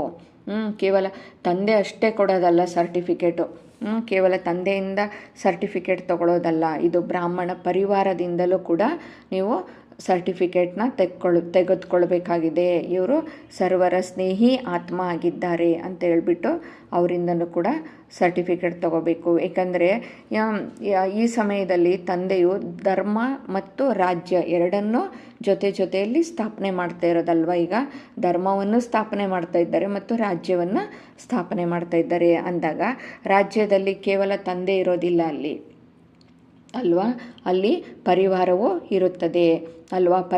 ಪರಿವಾರವೂ ಇರುತ್ತದೆ ಅಂದಾಗ ಎಂದಿಗೂ ಪ್ರಿಯರು ಪರಿವಾರಕ್ಕೂ ಪ್ರಿಯರಾಗಿರಬೇಕು ಅಲ್ವಾ. ನೀವು ಏನಾಗಬೇಕಾಗಿದೆ? ಈಗ ಪರಿವಾರದವರಿಂದನೂ ಕೂಡ ಸರ್ಟಿಫಿಕೇಟ್ನ ತಗೋಬೇಕು. ಇವರು ಸರ್ವರ ಸ್ನೇಹಿ ಆತ್ಮ ಆಗಿದ್ದಾರೆ, ಸರ್ವರ ಹೃದಯದ ಸ್ನೇಹಿ ಆತ್ಮ ಆಗಿದ್ದಾರೆ ಅಂತ ತಂದೆಯಿಂದಲೂ ಸರ್ಟಿಫಿಕೇಟು ಮತ್ತು ನಮ್ಮ ಬ್ರಾಹ್ಮಣ ಪರಿವಾರದಿಂದಲೂ ತಗೋಬೇಕು. ಆವಾಗ ಏನಾಗ್ತದೆ? ನಾವು ತಂದೆಗೂ ಪ್ರಿಯರು ಮತ್ತು ಪರಿವಾರಕ್ಕೂ ಪ್ರಿಯರು ಆಗಲಿಕ್ಕೆ ಸಾಧ್ಯ ಆಗ್ತದೆ ಅಂತ ಇಲ್ಲಿ ತಂದೆ ತಿಳಿಸ್ಕೊಡ್ತಾ ಇದ್ದಾರೆ. ಜ್ಞಾನಿಗಳಂತೂ ಆಗಿದ್ದೀರಿ, ಆದರೆ ಜೊತೆಯಲ್ಲಿ ಸ್ನೇಹಿಗಳು ಕೂಡ ಆಗುವ ಸಹ ಬಹಳ ಅವಶ್ಯಕವಾಗಿದೆ ಅಂತ ಇಲ್ಲಿ ಹೇಳ್ತಾ ಇದ್ದಾರೆ. ಎಲ್ಲ ಮಕ್ಕಳು ಭಲೆ ಜ್ಞಾನಿಗಳಾಗಿದ್ದೀರಾ, ಸ್ನೇಹಿಗಳು ಆಗಬೇಕಾಗಿದೆ. ಸ್ವಮಾನದಲ್ಲಿರುವುದು ಮತ್ತು ಸನ್ಮಾನ ಕೊಡುವುದು ಇದು ತುಂಬ ಅವಶ್ಯಕವಾಗಿದೆ. ಇವೆರಡೂ ತುಂಬ ಅವಶ್ಯಕವಾಗಿದೆ. ತಂದೆಯು ಪ್ರತಿಯೊಬ್ಬ ಮಗುವಿಗೂ ನೋಡಿ, ಪ್ರತಿಯೊಬ್ಬ ಮಗುವಿಗೆ ಬ್ರಾಹ್ಮಣ ಜನ್ಮವನ್ನು ಪಡೆಯುತ್ತಿದ್ದಂತೆಯೇ ಕೂಡ ತಂದೆ ಏನು ಮಾಡ್ತಾರೆ? ಎಲ್ಲರಿಗೂ ಸನ್ಮಾನ ನೀಡಿದರು. ಆದ್ದರಿಂದಲೇ ಶ್ರೇಷ್ಠರಾದ್ರಿ ಅಲ್ವಾ. ಪ್ರತಿಯೊಬ್ಬ ಆತ್ಮಕ್ಕೂ ತಂದೆ ಸನ್ಮಾನವನ್ನು ನೀಡಿದ್ರಿಂದ ಎಲ್ಲರೂ ಶ್ರೇಷ್ಠರಾದ್ರಿ. ಈ ಒಂದು ಜನ್ಮದಲ್ಲಿ ಸನ್ಮಾನವನ್ನು ಕೊಡೋದ್ರಿಂದ ಇಡೀ ಕಲ್ಪ ಅದರ ಪ್ರಾರಬ್ಧವಾಗಿ ಸನ್ಮಾನವು ಪ್ರಾಪ್ತವಾಗ್ತದೆ. ಈ ಒಂದು ಜನ್ಮದಲ್ಲಿ ಕೊಡಬೇಕು ಅಂತ ತಂದೆಯಲ್ಲಿ ಹೇಳ್ತಾ ಇದ್ದಾರೆ. ಇದು ಪ್ರತಿ ಕಲ್ಪದಲ್ಲೂ ಕೂಡ ಇದರ ಪ್ರಾರಬ್ಧವು ಪ್ರಾಪ್ತಿ ಆಗ್ತದೆ. ಅರ್ಧ ಕಲ್ಪದವರೆಗೆ ರಾಜ್ಯಾಧಿಕಾರಿಯಾಗುವ ಸನ್ಮಾನ ಸಿಗ್ತದೆ. ಇಲ್ಲಿ ಅರ್ಧ ಕಲ್ಪ ಅಂದರೆ ಎಷ್ಟು 21 ಜನ್ಮಗಳಿಗೆ, 21 ಜನ್ಮ ಸತ್ಯಯುಗ ಮತ್ತು ತ್ರೇತಾಯುಗ, ಅರ್ಧ ಕಲ್ಪಕ್ಕೆ ನೀವು ರಾಜ್ಯ ಅಧಿಕಾರಿ ಆಗ್ತೀರಾ ಅಂತ ಇಲ್ಲಿ ಹೇಳ್ತಾ ಇದ್ದಾರೆ. ಇನ್ನು ಅರ್ಧ ಕಲ್ಪ ಏನಾಗ್ತದೆ, ಭಕ್ತಿಯಲ್ಲಿ ಭಕ್ತರ ಮೂಲಕ ಸನ್ಮಾನ ಸಿಗ್ತದೆ ಅಲ್ವಾ. ಯಾಕಂದರೆ ಎಲ್ಲರೂ ದೇವತೆಗಳು, ನೀವೆಲ್ಲ ದೇವತೆಗಳು, ಅವರು ಭಕ್ತರೆಲ್ಲ ಆರಾಧಿಸುವ ದೇವತೆಗಳು ನೀವಾಗಿದ್ದೀರಾ ಅಂದಾಗ ಭಕ್ತರ ಮೂಲಕ ನಿಮಗೆಲ್ಲರಿಗೂ ಸನ್ಮಾನ ಸಿಗ್ತದೆ. ಆದರೆ ಈ ಇಡೀ ಕಲ್ಪದಲ್ಲಿ ಸನ್ಮಾನಧಾರಿಗಳಾಗುವ ಆಧಾರ ಏನಾಗಿದೆಯಪ್ಪ ಅಂದರೆ, ಈ ಒಂದು ಜನ್ಮದಲ್ಲಿ ಸನ್ಮಾನ ಕೊಡುವುದು, ಸನ್ಮಾನ ಪಡೆಯುವುದು. ಈ ಒಂದು ಜನ್ಮದಲ್ಲಿ ನೀವು ಎಷ್ಟು ಕೊಡ್ತೀರೋ, ಎಷ್ಟು ಆತ್ಮಗಳಿಗೆ ನೀವು ಸನ್ಮಾನವನ್ನು ಕೊಡ್ತೀರೋ ಅಷ್ಟು ನೀವು ಸನ್ಮಾನವನ್ನು ಪಡೀತೀರಾ. ಆಗ ಏನಾಗ್ತದೆ, ನೀವು ಇಡೀ ಕಲ್ಪದಲ್ಲಿ ಸನ್ಮಾನಧಾರಿಗಳು ಆಗ್ತೀರಾ, ಸನ್ಮಾನವನ್ನು ಪಡ್ಕೊಳ್ಳೋರಾಗ್ತೀರಾ. ಅಂದರೆ ಅರ್ಧ ಕಲ್ಪ ರಾಜ್ಯವನ್ನು ಅನುಭವಿಸ್ತೀರಾ, ಇನ್ನರ್ಧ ಕಲ್ಪ ಭಕ್ತರಿಂದ ಪಡ್ಕೊಳ್ತೀರಾ ಅಂತ ಇಲ್ಲಿ ತಂದೆ ತಿಳಿಸ್ಕೊಡ್ತಾ ಇದ್ದಾರೆ. ಯಾವುದೇ ಸಬ್ಜೆಕ್ಟ್ನಲ್ಲಿ ಪರಿಶ್ರಮವಾಗ್ತದೆ ಅಂದರೆ ಅದಕ್ಕೆ ಮೂಲ ಕಾರಣವನ್ನು ನಾವು ತಿಳ್ಕೊಬೇಕಾಗಿದೆ. ಅಲ್ಲಿ ಮೂಲ ಕಾರಣ ಏನು, ಅಲ್ಲಿ ಏನು ಲೀಕೇಜ್ ಆಗ್ತಾ ಇದೆ ನಮ್ಮಲ್ಲಿ, ಅಲ್ಲಿ ಮೂಲ ಕಾರಣ ಏನಾಗಿದೆ ಅಂದರೆ ಹೃದಯದ ಸ್ನೇಹದ ಕೊರತೆ ಅಂತ ಹೇಳ್ತಿದ್ದಾರೆ ತಂದೆ ಅಲ್ವಾ. ಯಾವುದಾದ್ರೂ ಒಂದು ಸಬ್ಜೆಕ್ಟಲ್ಲಿ ನಾವು ಪರಿಶ್ರಮ ಪಡ್ತೀವಿ ಅಂದರೆ ಅಲ್ಲಿ ನಮಗೇನಾಗಿದೆ, ಅಲ್ಲಿ ರೀಸನ್ ಹುಡುಕಬೇಕು, ಏನರಿಂದ ಹಿಂಗೆ ಆಗ್ತಾ ಇದೆ, ಇದಕ್ಕೆ ಮೂಲ ಕಾರಣನೇ ಹೃದಯದ ಸ್ನೇಹ ಅಂತ ಇಲ್ಲಿ ತಂದೆ ತಿಳಿಸ್ಕೊಡ್ತಾ ಇದ್ದಾರೆ. ಸ್ನೇಹ ಅಂದ್ರೇ ಇಲ್ಲಿ ಏನಾಗಿದೆ, ಲವಲೀನ ಸ್ಥಿತಿಯಾಗಿದೆ. ಸ್ನೇಹವಿದ್ದೆಡೆ ಏನು ನೆನಪು ಮಾಡಬೇಕಾಗೋದೇ ಇಲ್ಲ ಅಲ್ಲಿ ಅಲ್ವಾ.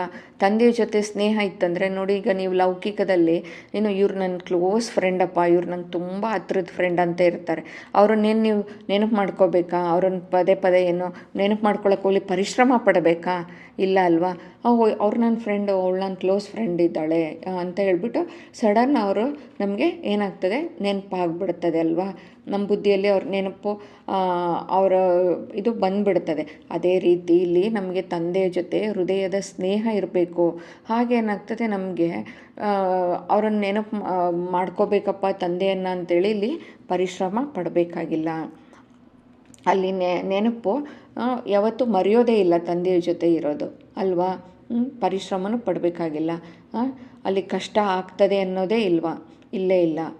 ಒಂದು ವೇಳೆ ನೆನಪು ಮಾಡಲು ಪರಿಶ್ರಮ ಆಗ್ತದೆ ಅಂದರೆ ಅದಕ್ಕೆ ಕಾರಣ ಏನಾಗಿದೆ, ಹೃದಯದ ಸ್ನೇಹ. ಅದನ್ನು ಚೆಕ್ ಮಾಡ್ಕೊಳ್ಳಿ ಅಂತ ಇಲ್ಲಿ ತಂದೆ ತಿಳಿಸ್ಕೊಡ್ತಾ ಇದ್ದಾರೆ. ಅದನ್ನು ಪರಿಶೀಲನೆ ಮಾಡ್ಕೊಳ್ಳಿ, ಲೀಕೇಜ್ ಆಗ್ತಾ ಇದೆಯೇ ಅದನ್ನು ಪರಿಶೀಲನೆ ಮಾಡ್ಕೊಳ್ಳಿ. ಆಮೇಲೆ ಏನು, ಯಾವುದೇ ವ್ಯಕ್ತಿಯೊಂದಿಗೆ ಸೆಳೆತವಿರಬಾರ್ದು. ಏನಕ್ಕೆ ಅದು ಲೀಕೇಜ್ ಆಗ್ತಾ ಇದೆ ಅಂದರೆ ನಮಗೆ ಬೇರೆ ಕಡೆ ಏನಾದರೂ ಸೆಳೀತಾ ಇರ್ತದೆ. ಆವಾಗ ನಾವು ತಂದೆ ನೆನಪು ಮಾಡಲಿಕ್ಕೆ ಪರಿಶ್ರಮ ಪಡ್ತೀವಿ ಅಲ್ವಾ. ಬೇರೆ ಯಾವುದಾದ್ರೂ ವ್ಯಕ್ತಿಗಳೊಂದಿಗೆ ಸೆಳೆತ ಆಗ್ತಿರ್ತದೆ, ಇಲ್ವಾ ಯಾವುದಾದ್ರೂ ವ್ಯಕ್ತಿಯ ಒಂದು ವಿಶೇಷತೆಯೊಂದಿಗೆ ಅಥವಾ ಯಾವುದಾದ್ರೂ ಒಂದು ಸಾಧನಗಳೊಂದಿಗೆ ಅಲ್ವ, ಯಾವುದಾದ್ರೂ ಒಂದು ಸಾಧನಗಳಿರ್ತದೆ ಅದರೊಂದಿಗೆ ಸೆಳೆತ ಇರ್ತದೆ. ಆವಾಗ ಏನಾಗ್ತದೆ, ನಾವು ಈ ಥರ ತಂದೆಯನ್ನು ಪರಿಶ್ರಮದಿಂದ ನೆನಪು ಮಾಡಬೇಕಾಗ್ತದೆ. ತಂದೆಯೊಂದಿಗೆ ಹೃದಯದ ಸ್ನೇಹದ ಕೊರತೆ ಆಗ್ತದೆ. ಆಮೇಲೆ ಪರಿವಾರದೊಂದಿಗೆ ಸೆಳೆತ ಇರ್ತದೆ. ಏನಾದರೂ ಒಂದು ಸೆಳೆತ ಇತ್ತು ಅಂದರೆ ಅದೇನಾಗ್ತದೆ, ನಮಗೆ ಪರಿಶ್ರಮ ಪಡಬೇಕಾಗ್ತದೆ. ಇದರಲ್ಲಿ ಏನಾಗ್ತದೆ, ಪರಿಹಾರ ಇದಕ್ಕೆ ನಾವು ಕಂಡ್ಕೋಬೇಕಾಗ್ತದೆ. ಈಗ ಕೆಲವೊಂದೊಂದು ಸರಿ ಏನಾಗ್ತದೆ, ಕೆಲವರಲ್ಲಿ ಏನಾದರೂ ಒಂದು ನಾವು ಪರಿಹಾರ ಪಡ್ಕೋಬೇಕು ಅಂದರೆ ಬೇರೆಯವರಿಂದ ಹೆಚ್ಚಿನ ಸಹಯೋಗವನ್ನು ಪಡ್ಕೊಳ್ತೀವಿ. ಆ ಹೆಚ್ಚಿನ ಸಹಯೋಗ ತೆಗೆದುಕೊಳ್ಳೋದು ಏನಾಗ್ತದೆ, ಅದು ಒಂದು ಸೆಳೆತ ಆಗ್ತದೆ. ತುಂಬ ಸಹಯೋಗ ಪಡ್ಕೊಂಡ್ರೆ ಇನ್ನೊಬ್ಬರಿಂದ ನಾವು ಪಡ್ಕೊಂಡ್ವಿ ಅಂದರೆ ಪದೇ ಪದೇ ಅದೇ ನೆನಪಾಗ್ತಾ ಇರ್ತದೆ, ಅವರಿಂದ ನಾವು ಎಷ್ಟು ಸಹಯೋಗ ಪಡ್ಕೊಂಡ್ವಿ ಅಂತೇಳ್ಬಿಟ್ಟು ಅಲ್ವಾ. ಅದು ಕೂಡ ಒಂದು ಸೆಳೆತ ಆಗ್ತದೆ. ಮತ್ತೆ ಏನಾಗ್ತದೆ, ಅದೇ ನೆನಪು ಬರ್ತಿರ್ತದೆ. ಅದಕ್ಕೆ ಏನಾಗಿದೆ, ಇದು ಗುರುತಾಗಿದೆ. ಯಾವುದು, ಲೀಕೇಜ್, ಇದು ಸೋರಿ ಹೋಗ್ತಾ ಇದೆ ನಮ್ಮಲ್ಲಿ, ಇದು ನಿಲ್ತಾ ಇಲ್ಲ. ತಂದೆಯೊಂದಿಗೆ ನಮ್ಮ ಹೃದಯದ ಸ್ನೇಹ ನಿಲ್ತಾ ಇಲ್ಲ, ಅದು ಮತ್ತೆ ಸೋರಿ ಹೋಗ್ತಾ ಇದೆ. ಆವಾಗ ಏನು ಮಾಡಬೇಕು, ನಾವು ತಂದೆಯನ್ನು ನೆನಪು ಮಾಡಲಿಕ್ಕೆ ಪರಿಶ್ರಮ ಪಡಬೇಕಾಗ್ತದೆ. ಇದನ್ನೆಲ್ಲ ಚೆಕ್ ಮಾಡಿಕೊಂಡು ಚೇಂಜ್ ಮಾಡ್ಕೊಳ್ಳಿ ಅಂತ ತಂದೆಯಲ್ಲೇ ತಿಳಿಸ್ತಾ ಇದ್ದಾರೆ. ಸದಾ ಜೀವನದಲ್ಲಿ ಯಾವುದಾದ್ರೂ ಒಂದು ಕಾರಣದಿಂದ ನಮಗೆ ಸಂತುಷ್ಟತೆಯ ಅನುಭೂತಿ ಆಗ್ತಿರೋದಿಲ್ಲ. ಯಾವುದಾದ್ರೂ ಒಂದು ಕಾರಣದಿಂದ ಅಸಂತುಷ್ಟತೆ ಇರ್ತದೆ. ನಮಗೆ ಸಂತುಷ್ಟತೆಯ ಅನುಭವ ಆಗಲ್ಲ.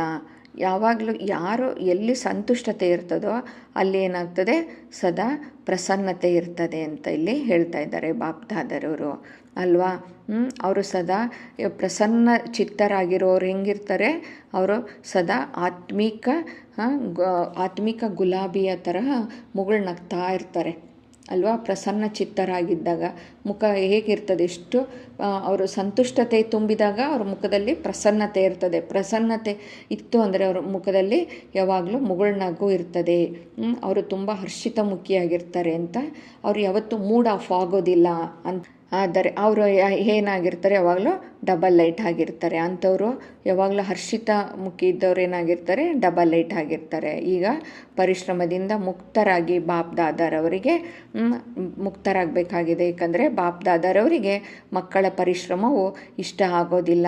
ನನ್ನ ಮಕ್ಕಳು ಪರಿಶ್ರಮ ಪಡಬೇಕು ಅಂತ ಯಾರಿಗಾದರೂ ಇಷ್ಟ ಆಗ್ತದಾ? ನೀವೇ ನೋಡಿ, ಲೌಕಿಕದಲ್ಲಿ ಮಕ್ಕಳು ಕಷ್ಟಪಟ್ಟರೆ ಇಷ್ಟಪಡ್ತೀರಾ? ಇಲ್ಲ ತಾನೇ. ನನ್ನ ಮಕ್ಕಳು ಎಷ್ಟು ಎಲ್ಲ ಕೊಡ್ತೀರಾ ಅಲ್ವಾ ಮಕ್ಕಳಿಗೆ. ಎಲ್ಲ ಇದೆಲ್ಲ ನಮ್ಮ ಮಕ್ಕಳಿಗೇನೆ, ಅವರು ಖುಷಿಯಾಗಿರಬೇಕು, ಅವರು ಪರಿಶ್ರಮ ಪಡಬಾರ್ದು, ಕಷ್ಟಪಡಬಾರ್ದು ಅಂತೀರ. ಹಾಗೆ ನೋಡಿ, ನಮಗೆ ಪರಮಾತ್ಮ ತಂದೆ, ನಾವು ಅವ್ರನ್ನ ನೆನಪು ಮಾಡೋದು, ಪರಿಶ್ರಮ ಪಡೋದು ಅಂದರೆ ಅದು ತಂದೆಗೆ ಇಷ್ಟ ಆಗ್ತದಾ? ಇಲ್ಲ ತಾನೇ. ಅದಕ್ಕೆ ಬಾಪ್ದಾದ ಸದಾ ಹೇಳ್ತಿರ್ತಾರೆ, ನನಗೆ ನನ್ನ ಮಕ್ಕಳು ಪರಿಶ್ರಮ ಪಡುವುದು ಇಷ್ಟ ಆಗೋದಿಲ್ಲ. ಏಕೆಂದರೆ ಅರ್ಧ ಕಲ್ಪ ಪರಿಶ್ರಮ ಪಟ್ಟಿದ್ದೀರ ಅಲ್ವಾ. ಎಲ್ಲರೂ ಅರ್ಧ ಕಲ್ಪ ದುಃಖ, ನೋವು, ಎಷ್ಟು ಸಂಕಟದಲ್ಲಿ, ಎಷ್ಟು ದುಃಖದಲ್ಲಿ ಪರಮಾತ್ಮನನ್ನು ಕರೆದಿದ್ದೀವಿ. ತಂದೆ ಬಂದು ನಮ್ಮನ್ನು ಇದರಿಂದ ಮುಕ್ತಗೊಳಿಸು ಅಂತ ಕರೆದಿದ್ದೀವಿ ಅಲ್ವಾ. ಇನ್ನಿಷ್ಟು ಪರಿಶ್ರಮ ಪಟ್ಟಿದ್ದೀರಾ. ಇನ್ನು ಮುಂದೆ ನೀವು ಪರಿಶ್ರಮ ಪಡೋದು ತಂದೆಗೆ ಇಷ್ಟ ಆಗೋದಿಲ್ಲ. ಈಗ ಸದಾ ಏನು ಮಾಡಬೇಕು, ಮೋಜನ್ನು ಆಚರಿಸಬೇಕು. ಈಗ ನಮಗೆ ತಂದೆ ಸಿಕ್ಕಿದ್ದಾರೆ ಅಂತ ಪರಮಾತ್ಮ ತಂದೆ ಬಂದು ನಮಗೆ ನೇರವಾಗಿ ನಮಗೆ ಈ ಜ್ಞಾನವನ್ನು ನುಡಿಸ್ತಾ ಇದ್ದಾರೆ ಅಂದಾಗ ನಾವು ಸದಾ ಮೋಜನ್ನು ಆಚರಿಸಿ ಪ್ರೀತಿಯಲ್ಲಿ ಲವಲೀನರಾಗಿರಬೇಕು. ಪರಮಾತ್ಮ ತಂದೆಯ ಸ್ನೇಹದಲ್ಲಿ, ಪ್ರೀತಿಯಲ್ಲಿ ಲವಲೀನರಾಗಿರಬೇಕು ಅಂತ ಹೇಳ್ತೀವಿ. ಆ ಜ್ಞಾನ ಸಾಗರನ ಆಳದಲ್ಲಿ ಹೋಗಬೇಕು. ಆ ಪರಮಾತ್ಮ ತಂದೆ, ಆ ನಿರಾಕಾರ ಪರಮಾತ್ಮ ತಂದೆಯೊಂದಿಗೆ ನಾವು ಆತ್ಮ ಆಗಿ ಆ ಪರಮಾತ್ಮನಿಂದ ಶಕ್ತಿಯನ್ನು ಪಡ್ಕೊಳ್ತಾ ಅದನ್ನು ಅನುಭವ ಮಾಡಬೇಕು. ಆ ಜ್ಞಾನ ಸಾಗರನಲ್ಲಿ ಮುಳುಗಿ ಆ ಅನುಭವವನ್ನು ಮಾಡ್ತಾ ಹೋಗಬೇಕು. ಆ ಅನುಭವದ ಮುತ್ತುಗಳ ಅನುಭವ ಮಾಡಬೇಕು ಅಂತ ಹೇಳ್ತಿದ್ದಾರೆ. ಈಗ ನೀವು ಪರಿಶ್ರಮ ಪಡೋದು ಅಲ್ಲ, ಈಗ ಮೋಜನ್ನು ಆಚರಿಸ್ಬೇಕು. ಪ್ರೀತಿಯಲ್ಲಿ ಲವಲೀನರಾಗಿಬಿಟ್ಟು ಅದು ಜ್ಞಾನ ಸಾಗರನಲ್ಲಿ ಮುಳುಗಿಬಿಟ್ಟು ಆ ಅನುಭವದ ಅನುಭವವನ್ನು ಮಾಡ್ತಾ ಹೋಗಬೇಕು. ಕೇವಲ ಮುಳುಗಿ ಹೊರಗೆ ಬರೋದಲ್ಲ, ಜ್ಞಾನ ಸಾಗರನಲ್ಲಿ ಲವಲೀನರಾಗಬೇಕು ಅಲ್ವಾ. ಈಗ ನೋಡಿ, ಈಗ ಹೇಳ್ತಾರಲ್ವ, ಇಲ್ಲಿ ಸಮುದ್ರದಲ್ಲಿ ಆಳದಲ್ಲಿ ಹೋದರೆ ಒಳ್ಳೊಳ್ಳೆಯ ಮುತ್ತುಗಳು ಸಿಗುತ್ತೆ ಅಂತ ಹೋಗ್ತಾರೆ ಅಲ್ವಾ. ಅಲ್ಲಿ ಒರಿಜಿನಲ್ ಆಗಿರುವ ಒಳ್ಳೆಯ ಮುತ್ತು ಸಿಗುತ್ತೆ ಅಂತ ನಮಗೆ ಪರಮಾತ್ಮ ತಂದೆ ಬಂದ್ಬಿಟ್ಟು ಈ ಒರಿಜಿನಲ್ ಆದ ಸತ್ಯವಾದ ಈ ಜ್ಞಾನವನ್ನು ಕೊಟ್ಟು ನಮಗೆ ಆ ಸತ್ಯ ಜ್ಞಾನ ಸಾಗರನಲ್ಲಿ ನಾವು ಲವಲೀನರಾಗಬೇಕಾಗಿದೆ ಅಲ್ವಾ. ಪರಮಾತ್ಮನಿಂದ ಸಿಗ್ತಾ ಇರುವಂಥ ಈ ಸರ್ವಶಕ್ತಿಗಳನ್ನು ನಾವು ಪಡ್ಕೊಂಡು ಅದರಲ್ಲಿ ಲವಲೀನರಾಗಿ ಇದನ್ನು ಮೋಜನ್ನು ಆಚರಿಸಬೇಕು. ಪ್ರೀತಿಯಲ್ಲಿ ಲವಲೀನರಾಗಿರಬೇಕು ಅಂತ ಇಲ್ಲಿ ಬಾಪ್ದಾದರವರು ತಿಳಿಸ್ಕೊಡ್ತಾ ಇದ್ದಾರೆ. ಎಲ್ಲರೂ ಪ್ರತಿಜ್ಞೆ ಅಂತೂ ಮಾಡಿದ್ದೀರಲ್ವಾ ಅಂತ ಕೇಳ್ತಾ ಇದ್ದಾರೆ. ಎಲ್ಲರೂ ಪ್ರತಿಜ್ಞೆ ಮಾಡಿದ್ದೀರಲ್ವಾ, ಏನಂತ? ಜೊತೆಯಲ್ಲಿಯೇ ಇರ್ತೇವೆ, ಜೊತೆಯಲ್ಲಿಯೇ ನಡೀತೇವೆ ಅಂತ ಅಲ್ವಾ. ತಂದೆಯ ಜೊತೆಯಲ್ಲಿಯೇ ಇರ್ತೇವೆ, ತಂದೆಯ ಜೊತೆಯಲ್ಲಿಯೇ ಬರ್ತೇವೆ ಅಂತ ಎಲ್ಲರೂ ಪ್ರತಿಜ್ಞೆ ಮಾಡಿದ್ದೀರಾ ಅಂತ ತಂದೆಯಲ್ಲಿ ಹೇಳ್ತಾ ಇದ್ದಾರೆ. ಜೊತೆಯಲ್ಲೇ ಬರ್ತೀರಲ್ವಾ, ಹಿಂದೆ ಅಂತೂ ಬರಲ್ಲ ಅಲ್ವಾ. ಜೊತೆಯಲ್ಲೇ ಬರಬೇಕು ಅಂದರೆ ಏನಾಗಬೇಕು? ತಂದೆಯ ಜೊತೆಯಲ್ಲಿಯೇ ಬರಬೇಕು ಅಂದರೆ ತಯಾರಾಗಬೇಕು. ತಂದೆಯ ಸಮಾನರಾಗಬೇಕಾಗಿದೆ. ಅದರ ಅರ್ಥ ಏನು? ತಂದೆಯ ಸಮಾನರಾಗಬೇಕು ಅಂದರೆ ಸರ್ವಶಕ್ತಿವಂತ ತಂದೆಯ ಸಮಾನರು ನಾವು ಆಗಬೇಕಾಗಿದೆ. ನಾವು ಮಾಸ್ಟರ್ ಸರ್ವಶಕ್ತಿವಂತರಾಗಬೇಕಾಗಿದೆ. ಆಗೇನಾಗ್ತದೆ? ನಾವು ತಂದೆಯ ಜೊತೆಯಾಗಿ ಕೈ ಹಿಡಿದುಕೊಂಡು ಹೋಗಲಿಕ್ಕೆ ಸಾಧ್ಯ ಆಗ್ತದೆ. ಎಲ್ಲರೂ ನಿರ್ಮೋಹಿಗಳು ಆಗಬೇಕಾಗಿದೆ. ನಿರ್ಮೋಹಿಗಳು ಆಗಬೇಕು. ಮತ್ತು ಪರಿಶ್ರಮ ಪಡುವ ಅವಶ್ಯಕತೆಯೇ ಇರೋದಿಲ್ಲ. ನಿರ್ಮೋಹಿಗಳು ಆದಾಗ ಏನಾಗ್ತದೆ, ಇಲ್ಲಿ ಪರಿಶ್ರಮ ಪಡುವ ಅವಶ್ಯಕತೆ ಇರೋದಿಲ್ಲ ಅಂತ ತಂದೆ ತಿಳಿಸ್ಕೊಡ್ತಾ ಇದ್ದಾರೆ. ಎಲ್ಲರೂ ತಂದೆಯ ಹೃದಯದಲ್ಲಿ ಕುಳಿತಿದ್ದೀರಾ. ಎಲ್ಲರೂ ತಂದೆಯ ಹೃದಯದಲ್ಲಿ ಇರೋದರಿಂದ ಎಲ್ಲರೂ ಇಂದಿನಿಂದ ಪರಿಶ್ರಮದಿಂದ ಮುಕ್ತರನ್ನಾಗಿ ಮಾಡಲು ಬಯಸ್ತಾ ಇದ್ದಾರೆ. ತಂದೆ ಎಲ್ಲರೂ ಪರಿಶ್ರಮದಿಂದ ಮುಕ್ತರಾಗಬೇಕು ನನ್ನ ಮಕ್ಕಳು ಅಂತ ಹೇಳ್ತಾ ಇದ್ದಾರೆ. ನನ್ನದು ಎಂಬುದು ಇಲ್ಲ, ನಾನು ಎಂಬುದು ಇಲ್ಲ, ನನ್ನದು ಇಲ್ಲ, ಎಲ್ಲವೂ ಸಮಾಪ್ತಿ ಮಾಡಿಬಿಡಿ. ಎಲ್ಲವೂ ಸಮಾಪ್ತಿ. ನಾನು ನನ್ನದು ಅಂತ ಏನಿದೆ ಎಲ್ಲವನ್ನ ಸಮಾಪ್ತಿ. ನೋಡಿ, ಪ್ರತಿಜ್ಞೆ ಅಂತೂ ಮಾಡಿದ್ದೀರಾ ಅಲ್ವಾ? ಎಲ್ಲರೂ ಪ್ರತಿಜ್ಞೆ ಮಾಡಿದ್ದೀರಾ. ಪ್ರತಿಜ್ಞೆಯ ಲಾಭವನ್ನು ತೆಗೆದುಕೊಳ್ಬೇಕಾಗಿದೆ. ಅದರ ಪ್ರತಿಜ್ಞೆ ಮಾಡಿದ್ದೀರಲ್ಲ, ಅದರ ಲಾಭವನ್ನು ತೆಗೆದುಕೋಬೇಕು. ಬಹಳ ಬೇಗನೆ ಮಾಡಿದ್ದೀರಿ, ಆದರೆ ಲಾಭ ಅಂತೂ ಏನು ತಗೊಳ್ತಾ ಇಲ್ಲ. ಮೊದಲನೆಯದು ಅದಕ್ಕೆ ಏನಾಗಿದೆ, ತೆಗೆದುಕೊಳ್ಳುವ ಪ್ರತಿನಿತ್ಯವೂ ಮೊದಲನೆಯದೇನಾಗಿದೆ, ರಿಯಲೈಸೇಷನ್. ಎರಡನೆಯದು ರಿವೈಸ್ ಮಾಡಬೇಕು. ಪ್ರತಿಜ್ಞೆ, ನಾನು ಏನು ಪ್ರತಿಜ್ಞೆ ಮಾಡಿದ್ದೇನೆ ಅಂತೇಳ್ಬಿಟ್ಟು ಅದನ್ನು ನಾವು ರಿವೈಸ್ ಮಾಡಬೇಕಾಗಿದೆ. ಮತ್ತು ಏನನ್ನು ಪ್ರತಿಜ್ಞೆ ಮಾಡಿದ್ದೇನೆ ನಾನು ಅಂತ ಹೇಳ್ಬಿಟ್ಟು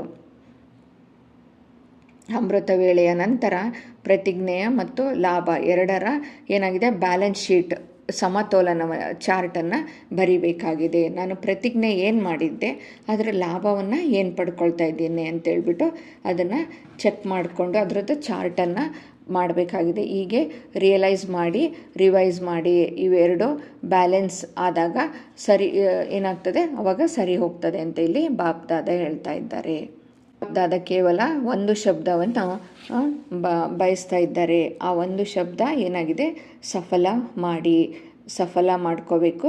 ಸಫಲರಾಗಿ ಯಾವುದೆಲ್ಲ ಖಜಾನೆಗಳು, ಶಕ್ತಿಗಳು, ಸಂಕಲ್ಪವಿದೆಯೋ, ಮಾತುಗಳಿವೆಯೋ, ಕರ್ಮ ಶಕ್ತಿ ಈ ಸಮಯವು ಸಹ ಖಜಾನೆಯಾಗಿದೆ, ಶಕ್ತಿಯಾಗಿದೆ, ಎಲ್ಲವನ್ನು ಈಗ ಸಫಲ ಮಾಡಿಕೊಳ್ಳಿ ಅಂತ ಹೇಳ್ತಿದ್ದಾರೆ. ಸರ್ವಶಕ್ತಿಗಳು, ಎಲ್ಲ ಖಜಾನೆಗಳನ್ನ ಏನು ಮಾಡಬೇಕು, ಸಫಲ ಮಾಡ್ಕೋಬೇಕು. ಸ್ಥೂಲ ಧನವಿರಲಿ ಅಥವಾ ಅಲೌಕಿಕ ಖಜಾನೆ ಇರಲಿ, ಎಲ್ಲವನ್ನು ಸಫಲ ಮಾಡ್ಕೋಬೇಕಾಗಿದೆ ಅಂತ ಹೇಳ್ತಾ ಇದ್ದಾರೆ.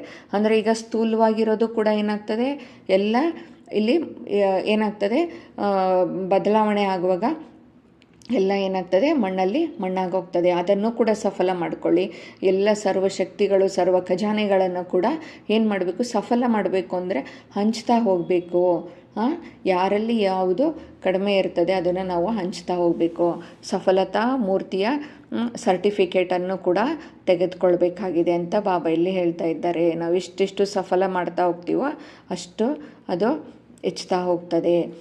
ಸಫಲ ಮಾಡಿ ಮತ್ತು ಅನ್ಯರಿಂದ ಸಫಲ ಮಾಡಿಸ್ಬೇಕು, ಮತ್ತು ಬೇರೆಯವರಿಂದಲೂ ಅನ್ಯರಿಂದಲೂ ಕೂಡ ಅದನ್ನು ಸಫಲ ಮಾಡಿಸ್ಬೇಕು. ಒಂದು ವೇಳೆ ಯಾರಾದರೂ ಅದನ್ನು ಅಸಫಲ ಮಾಡ್ತಾರೆ ಅಂದರೆ ಅವರಿಗೆ ಮಾತಿನ ಮೂಲಕ ಅಥವಾ ಶಿಕ್ಷಣದ ಮೂಲಕ ಅವರಿಗೂ ಕೂಡ ತಿಳಿಸ್ಬೇಕಾಗಿದೆ.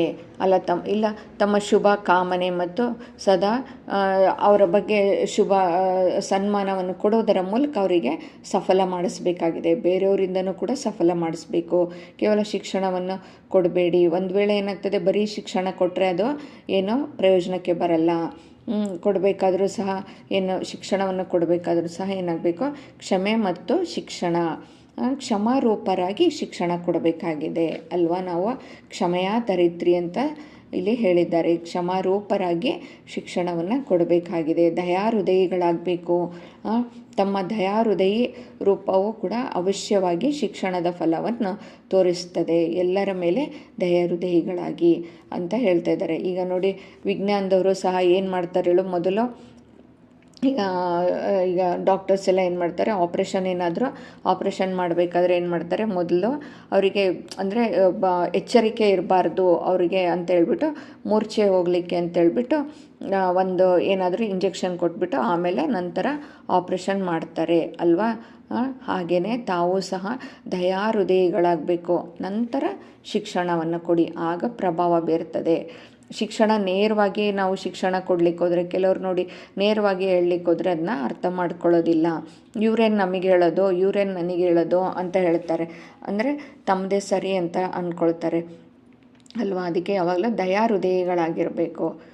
ಅವರನ್ನು ಕ್ಷಮೆ ಮಾಡಬೇಕು. ನಂತರ ಅವರಿಗೆ ಶಿಕ್ಷಣವನ್ನು ಕೊಟ್ಟರೆ ಅದೇನಾಗ್ತದೆ, ಪ್ರಭಾವ ಬೀರ್ತದೆ. ತಾವು ಶಿಕ್ಷಣ ಕೊಡಲು ಪ್ರಾರಂಭಿಸುತ್ತೀರಿ. ಅವರು ಮೊದಲೇ ತಮಗಿಂತಲೂ ಹೆಚ್ಚು, ಈಗ ಕೆಲವರು ಶಿಕ್ಷಣ ಹೊಂದಿರ್ತಾರೆ, ಹೆಚ್ಚಿಗೆ ಶಿಕ್ಷಣವನ್ನು ಪಡ್ಕೊಂಡಿರ್ತಾರೆ. ಅಂಥವ್ರು ಏನು ಮಾಡ್ತಾರೆ, ಬೇಗ ಒಪ್ಕೊಳ್ಳೋದಿಲ್ಲ ಯಾವುದನ್ನು ಕೂಡ, ಅಲ್ವಾ. ಲೌಕಿಕದ ಶಿಕ್ಷಣ ನೋಡಿ ಹೆಚ್ಚಿಗೆ ಪಡ್ಕೊಂಡಿರೋರು ಇದನ್ನು ಬೇಗ ಒಪ್ಪೋದಿಲ್ಲ ಅವರು, ಅಲ್ವಾ. ಅದಕ್ಕೆ ಅವ್ರಿಗೇನು ಮಾಡಬೇಕು, ಮೊದಲು ದಯಾಹೃದಯಿಗಳಾಗಿ ಅವರಿಗೆ ಶಿಕ್ಷಣ ಕೊಡಬೇಕು. ಹೀಗೆ ಮಾಡಬೇಡಿ, ಹೀಗೆ ಮಾಡಿ ಅಂತೆಲ್ಲ ಅವರಿಗೆ ಹೇಳಬೇಕು ಅಂತ ತಂದೆಯಲ್ಲಿ ತಿಳಿಸ್ಕೊಡ್ತಾ ಇದ್ದಾರೆ. ಅವರಿಗೆ ಏನು ಮಾಡಬೇಕು, ಫಸ್ಟು ಕ್ಷಮೆ ನೀಡಬೇಕು, ನಂತರ ಶಿಕ್ಷಣ ಕೊಡಿ. ಎರಡೂ ಜೊತೆಗೆ ಇರಲಿ ಅಂದಾಗ ಏನಾಗ್ತದೆ, ಅದು ಸಫಲ ಆಗ್ತದೆ. ಸಫಲ ಮಾಡಿಸಿ ಸಫಲತಾ ಮೂರ್ತಿಗಳು ಆಗಬೇಕು ಅಂತ ಇಲ್ಲಿ ಹೇಳ್ತಾ ಇದ್ದಾರೆ. ಎಲ್ಲವನ್ನ ಸಫಲ ಮಾಡ್ಕೊಳ್ಳಿ. ಡಬಲ್ ಲೈಟ್ ಆಗಬೇಕಲ್ವಾ ಅಂದಾಗ ಸಫಲ ಮಾಡ್ಕೋಬೇಕು. ಡಬಲ್ ಲೈಟ್ ಆಗಬೇಕು, ನೀವು ಫರಿಸ್ತಾ ಆಗಬೇಕು ಅಲ್ವಾ. ಫರಿಸ್ತಾ ಆಗಬೇಕು ಅಂದರೆ ಎಲ್ಲವನ್ನು ಸಫಲ ಮಾಡಿಬಿಟ್ಟು ಸಫಲತಾ ಮೂರ್ತಿಗಳಾದಾಗಲೇ ನೀವು ಡಬಲ್ ಲೈಟ್ ಆಗಲಿಕ್ಕೆ ಸಾಧ್ಯ ಅಂತ ಇಲ್ಲಿ ತಂದೆ ತಿಳಿಸ್ಕೊಡ್ತಾ ಇದ್ದಾರೆ.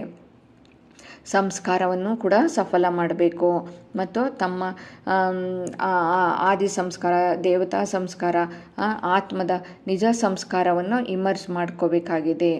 ಯಾವುದೇ ಉಲ್ಟಾ ಸಂಸ್ಕಾರ ಇರಬಾರ್ದು. ಆದಿ ಅನಾದಿ ಸಂಸ್ಕಾರವನ್ನು ಇಮರ್ಜ್ ಮಾಡ್ಕೋಬೇಕಾಗಿದೆ. ಆದರೆ ಈಗ ಎಲ್ಲರದು ಒಂದು ಕಂಪ್ಲೇಂಟನ್ನು ಹೇಳ್ತಾ ಇದ್ದಾರೆ ಅಂತ ಬಾಪ್ದಾದ ಹೇಳ್ತಿದ್ದಾರೆ. ಏನು ಕಂಪ್ಲೇಂಟ್ ಅಂದರೆ ಸಂಸ್ಕಾರ ಬದಲಾಗುತ್ತಿಲ್ಲ ಅಂತ ಇಲ್ಲಿ ಕೆಲವರು ಕಂಪ್ಲೇಂಟ್ ಹೇಳ್ತಿದ್ದಾರೆ. ಆದ್ದರಿಂದ ಎಲ್ಲರೂ ತಮ್ಮ ಸಂಸ್ಕಾರವನ್ನು ಬದಲಾಯಿಸ್ಕೋಬೇಕಾಗಿದೆ, ಚೇಂಜ್ ಮಾಡ್ಕೋಬೇಕಾಗಿದೆ ಇಲ್ಲಿ, ಅಲ್ವಾ. ತಮ್ಮ ಆದಿ ಸಂಸ್ಕಾರ, ದೇವತಾ ಸಂಸ್ಕಾರ, ನಿಮ್ಮ ಆತ್ಮದ ನಿಜ ಸಂಸ್ಕಾರವನ್ನು ಇಮರ್ಜ್ ಮಾಡಿಕೊಂಡು ಅದರಂತೆ ನಡಿಬೇಕಾಗಿದೆ. ನಮ್ಮದು ಯಾವುದೋ ದೇವತಾ ಸಂಸ್ಕಾರ ಹೇಗಿತ್ತೋ ಈಗ ಎಲ್ಲದರದ್ದು ಅದು ವಿಶೇಷವಾಗಿ ಆ ಥರ ನಾವು ಸಂಸ್ಕಾರವನ್ನು ಚೇಂಜ್ ಮಾಡ್ಕೋಬೇಕಾಗಿದೆ ಅಂತೇಳಿ ತಂದೆ ಹೇಳ್ತಿದ್ದಾರೆ. ಎಲ್ಲರೂ ಪರಿಶ್ರಮ ಮುಕ್ತರಾಗುವ ಪ್ರತಿಜ್ಞೆ ಅಂತೂ ಮಾಡಿದ್ದೀರಲ್ವಾ ಅಂತ ಹೇಳ್ತಾ ಇದ್ದಾರೆ. ಅದನ್ನು ಎಲ್ಲರೂ ಪರಿಶ್ರಮದಿಂದ ಈಗ ಇನ್ನು ಮುಂದೆ ಎಲ್ಲರೂ ಪರಿಶ್ರಮದಿಂದ ಮುಕ್ತರಾಗಬೇಕು. ಪ್ರತಿಜ್ಞೆಗೆ ದೃಢತೆಯಿಂದ ಅದಕ್ಕೆ ಅಂಡರ್ಲೈನ್ ಮಾಡ್ಕೋಬೇಕು. ನಾನು ಪರಿಶ್ರಮದಿಂದ ಮುಕ್ತನಾಗಿದ್ದೇನೆ ಅಂತ ಅದನ್ನು ಅಂಡರ್ಲೈನ್ ಮಾಡ್ಕೊಳ್ಳಿ ಅಂತ ಇಲ್ಲಿ ಬಾಪ್ ದಾದಾರವರು ತಿಳಿಸ್ಕೊಡ್ತಾ ಇದ್ದಾರೆ. ಇಂದಿನ ವರದಾನವಾಗಿದೆ, ಕಂಬೈನ್ಡ್ ಸ್ವರೂಪದ ಸ್ಮೃತಿಯ ಮೂಲಕ ಸ್ಮೃತಿ ಸ್ವರೂಪರನ್ನಾಗಿ ಮಾಡುವಂತಹ ನಿರಂತರ ಯೋಗಿ ಭವ. ನೋಡಿ, ಯಾವ ಮಕ್ಕಳು ಸ್ವಯಂವನ್ನು ತಂದೆಯ ಜೊತೆ ಯಾವಾಗಲೂ ಕಂಬೈಂಡ್ ಆಗಿರೋ ಥರ ಅನುಭವ ಮಾಡ್ತಾರೆಯೋ ಅವರಿಗೆ ಸ್ವತಃವಾಗಿ ನಿರಂತರ ಯೋಗಿ ಭವದ ವರದಾನ ಸಿಗ್ತಾ ಇರ್ತದೆ. ಯಾವಾಗಲೂ ಅವ್ರ ತಂದೆಯ ಜೊತೆ ಕಂಬೈಂಡ್ ಆಗಿ ಇರ್ತಾರೆ. ಅಂಥವರಿಗೆ ಯೋಗಿ ಭವದ ವರದಾನ ಸಿಗ್ತಾ ಇರ್ತದೆ. ಏಕೆಂದರೆ ಅವರಲ್ಲಿಯೇ ಅದು ಅವರಿಗೆ ಮಿಲನದ ಮೇಳವಾಗ್ತಾ ಇರ್ತದೆ. ಸದಾ ತಂದೆಯ ಜೊತೆ ಇರ್ತಾರೆ ಕಂಬೈಂಡ್ ಆಗಿ. ಅವ್ರಿಗೆ ಮರೆಸಲಿಕ್ಕೆ ಯಾರೆಷ್ಟಾದರೂ ಪ್ರಯತ್ನ ಪಟ್ಟಿರೋದು ಸಾಧ್ಯ ಇಲ್ಲ. ಸದಾ ಅವರ ಸ್ಮೃತಿ ಸ್ವರೂಪರಾಗಿ ಇರ್ತಾರೆ. ಇಂತಹ ಸ್ಮೃತಿ ಸ್ವರೂಪ ಮಕ್ಕಳು ತಂದೆಗೆ ಅತಿ ಪ್ರಿಯರಾಗಿರ್ತಾರೆ. ಯಾವಾಗಲೂ ತಂದೆಯ ಜೊತೆ ಯಾರು ಕಂಬೈಂಡ್ ಆಗಿರ್ತಾರೆ, ತಂದೆಯ ಜೊತೆ ಯಾವಾಗಲೂ ತಂದೆಯ ನೆನಪಲ್ಲೇ ಇರ್ತಾರೆ, ತಂದೆಯ ಸ್ಮೃತಿಯಲ್ಲಿರ್ತಾರೆ, ಅಂಥವ್ರು ತಂದೆಗೆ ತುಂಬ ಪ್ರಿಯರಾಗಿರ್ತಾರೆ. ಅವರೇ ನಿರಂತರ ಯೋಗಿಯಾಗಿದ್ದಾರೆ. ಏಕೆಂದರೆ ಪ್ರೀತಿಯ ಸಂಕೇತವಾಗಿದೆ ಅದು, ಅಲ್ವಾ. ತಂದೆಯ ಮೇಲಿನ ಪ್ರೀತಿಯ ಸಂಕೇತವಾಗಿದೆ, ಸ್ವತಃವಾಗಿ ನೆನಪಿನಲ್ಲಿರುವುದು. ಇಂಥವರಿಗೆ ಮಾಯೆ ಅವರ ಸಂಕಲ್ಪವೆಂಬ ಉಗುರನ್ನು ಸಹ ಅಲುಗಾಡಿಸ್ಲಿಕ್ಕೆ ಸಾಧ್ಯ ಇಲ್ಲ. ಮಾಯೆ ಅವ್ರ ಹತ್ರ ಬಂದುಬಿಡೋಕ್ಕೆ ಮಾಯೆಯವರ ಸಂಕಲ್ಪವೆಂಬ ಉಗುರನ್ನು ಸಹ ಅಲುಗಾಡಿಸ್ಲಿಕ್ಕೆ ಸಾಧ್ಯ ಇಲ್ಲ. ಯಾಕಂದರೆ ಅವರು ಯಾವಾಗಲೂ ಸದಾ ತಂದೆಯ ಜೊತೆ ಇದ್ದಾಗ ಮಾಯೆ ಏನು ಮಾಡ್ತದೆ, ದೂರದಿಂದಲೇ ನೋಡಿಬಿಟ್ಟು ಹೊರಟೋಗ್ಬಿಡ್ತದೆ. ಸದಾ ತಂದೆಯ ಜೊತೆ, ತಂದೆಯ ಛತ್ರ ಛಾಯೆಯಲ್ಲಿ, ತಂದೆಯ ರಕ್ಷಾ ಕವಚದಲ್ಲಿದ್ದಾಗ ಮಾಯೆ ಸಮೀಪಕ್ಕೆ ಬರಲು ಕೂಡ ಸಾಧ್ಯ ಇಲ್ಲ. ಇಂದಿನ ಸ್ಲೋಗನ್ ಆಗಿದೆ, ಕಾರಣವನ್ನು ತಿಳಿಸುವ ಬದಲು ಅದರ ನಿವಾರಣೆ ಮಾಡುತ್ತೀರೆಂದರೆ ಆಶೀರ್ವಾದಗಳ ಅಧಿಕಾರಿ ಆಗಿಬಿಡುತ್ತೀರಾ ಅಲ್ವಾ. ಯಾವಾಗಲೂ ಏನಾದರೂ ಒಂದು ಕಾರಣವನ್ನು ತಿಳಿಸ್ತಾ ಇರಬಾರ್ದು. ಎಲ್ಲದಕ್ಕೂ ಒಂದು ನಿವಾರಣೆ, ಒಂದು ಪರಿಹಾರ ಅಂತ ಇದ್ದೇ ಇರ್ತದೆ. ಆದ್ದರಿಂದ ಅದಕ್ಕೆ ನಿವಾರಣೆಯನ್ನು ಮಾಡಬೇಕು. ಇದಕ್ಕೆ ಕೆಲವರು ಕ್ಲಾಸಿಗೆ ಬರಲಿಕ್ಕೂ ಏನಾದರೂ ಒಂದು ಕಾರಣ ಹೇಳೋದು. ಪರಮಾತ್ಮನ ಜ್ಞಾನ ತೊಗೊಳಕ್ಕೆ ಬನ್ನಿ ಅಂದರೆ 3 ದಿನ ಇಲ್ಲ 4 ದಿನ ಬರ್ತಾರೆ ಕೋರ್ಸ್ ತೊಗೊಳ್ಳೋದು. ಮತ್ತು ಒಂದು ಕಾರಣ, ಈ ಕಾರಣಗಳನ್ನು ತಿಳಿಸೋ ಬದಲು ಏನಾಗಬೇಕು, ಅದಕ್ಕೆ ನಿವಾರಣೆ ಮಾಡಬೇಕು. ಆವಾಗ ಏನಾಗ್ತದೆ, ಆಶೀರ್ವಾದಗಳ ಅಧಿಕಾರಿ ಆಗಿಬಿಡ್ತೀರಾ ಅಂತ ಇಲ್ಲಿ ತಂದೆ ತಿಳಿಸ್ಕೊಡ್ತಾ ಇದ್ದಾರೆ. ಅವ್ಯಕ್ತ ಸೂಚನೆಯಾಗಿದೆ. ಆತ್ಮಿಕ ಸ್ಥಿತಿಯಲ್ಲಿರುವಂತಹ ಅಭ್ಯಾಸ ಮಾಡಿ ಅಂತರ್ಮುಖಿಯಾಗಿರಿ. ಸದಾ ಅಂತರ್ಮುಖಿಯಾಗಿ ಜ್ಞಾನ ಮನನದ ಅಭ್ಯಾಸದ ಮೂಲಕ ಅಲೌಕಿಕ ಮಸ್ತಿಯಲ್ಲಿ ಸದಾ ಮಸ್ತರಾಗಿರಿ. ಆಗ ಈ ಪ್ರಪಂಚದ ಚಿಂತೆಗಳು ನಿಮ್ಮನ್ನು ತಮ್ಮ ಕಡೆ ಆಕರ್ಷಿತ ಮಾಡುವುದಿಲ್ಲ. ಹೇಗೆ ಮಿಲ್ಟ್ರಿಯವರು ಇರ್ತಾರಲ್ವ, ಹಾಗೆ ಅಂಡರ್ಗ್ರೌಂಡಲ್ಲಿ ಹೊರಟು ಹೋಗ್ತಾರೆ. ಎಂದರೆ ಹೊರಗಿನ ಬಾಂಬ್ನ ಪ್ರಭಾವ ಬೀರೋದಿಲ್ಲ ಅವರಿಗೆ ಅಲ್ವಾ. ಅವರು ಅಂಡರ್ಗ್ರೌಂಡ್ನಲ್ಲಿದ್ದಾಗ ಮೇಲ್ಗಡೆ ಏನೇ ಅಲ್ಲಿ ಬಾಂಬ್ಗಳಾಗ್ತಾಯಿದ್ರು ಅದರ ಪ್ರಭಾವ ಬೀಳೋದಿಲ್ಲ. ಅದೇ ರೀತಿ ನೀವು ಕೂಡ ಅಂತರ್ಮುಖಿಗಳಾಗಿ ಪರಮಾತ್ಮ ತಂದೆಯ ಜ್ಞಾನದ ಮನನವನ್ನು ಮಾಡ್ತಾ ಇರಬೇಕು ಸದಾ. ಆ ಅಲೌಕಿಕದ ಪ್ರಪಂಚದಲ್ಲಿ ಹೋಗ್ಬಿಟ್ವಿ ಅಂದರೆ ನಾವು ಈಗೇನು ಈ ಲೌಕಿಕದ್ದೇನಿದೆ ಇದರಲ್ಲಿ ನಾವು ಆಕರ್ಷಿತ ಆಗಲಿಕ್ಕೆ ಸಾಧ್ಯ ಇಲ್ಲ ಅಂತ ಹೇಳ್ತಿದ್ದಾರೆ. ಅದೇ ರೀತಿ ತಾವು ಅಂತರ್ಮುಖಿಯಾಗಬೇಕು. ಅಂಡರ್ಗ್ರೌಂಡ್ ಆತ್ಮೀಕ ಸ್ಥಿತಿಯಲ್ಲಿರುವ ಅಭ್ಯಾಸವನ್ನು ಮಾಡಬೇಕು. ಆಗ ಬಹಿರ್ಮುಖತೆಯ ಮಾತುಗಳು ನಿಮಗೆ ತೊಂದರೆ ಮಾಡೋದಿಲ್ಲ ಅಂತ ಬಾಪ್ದಾದರವರು ತಿಳಿಸ್ಕೊಡ್ತಾ ಇದ್ದಾರೆ. ಅಚ್ಚಾ. ಓಂ ಶಾಂತಿ, ಓಂ ಶಾಂತಿ, ಓಂ ಶಾಂತಿ.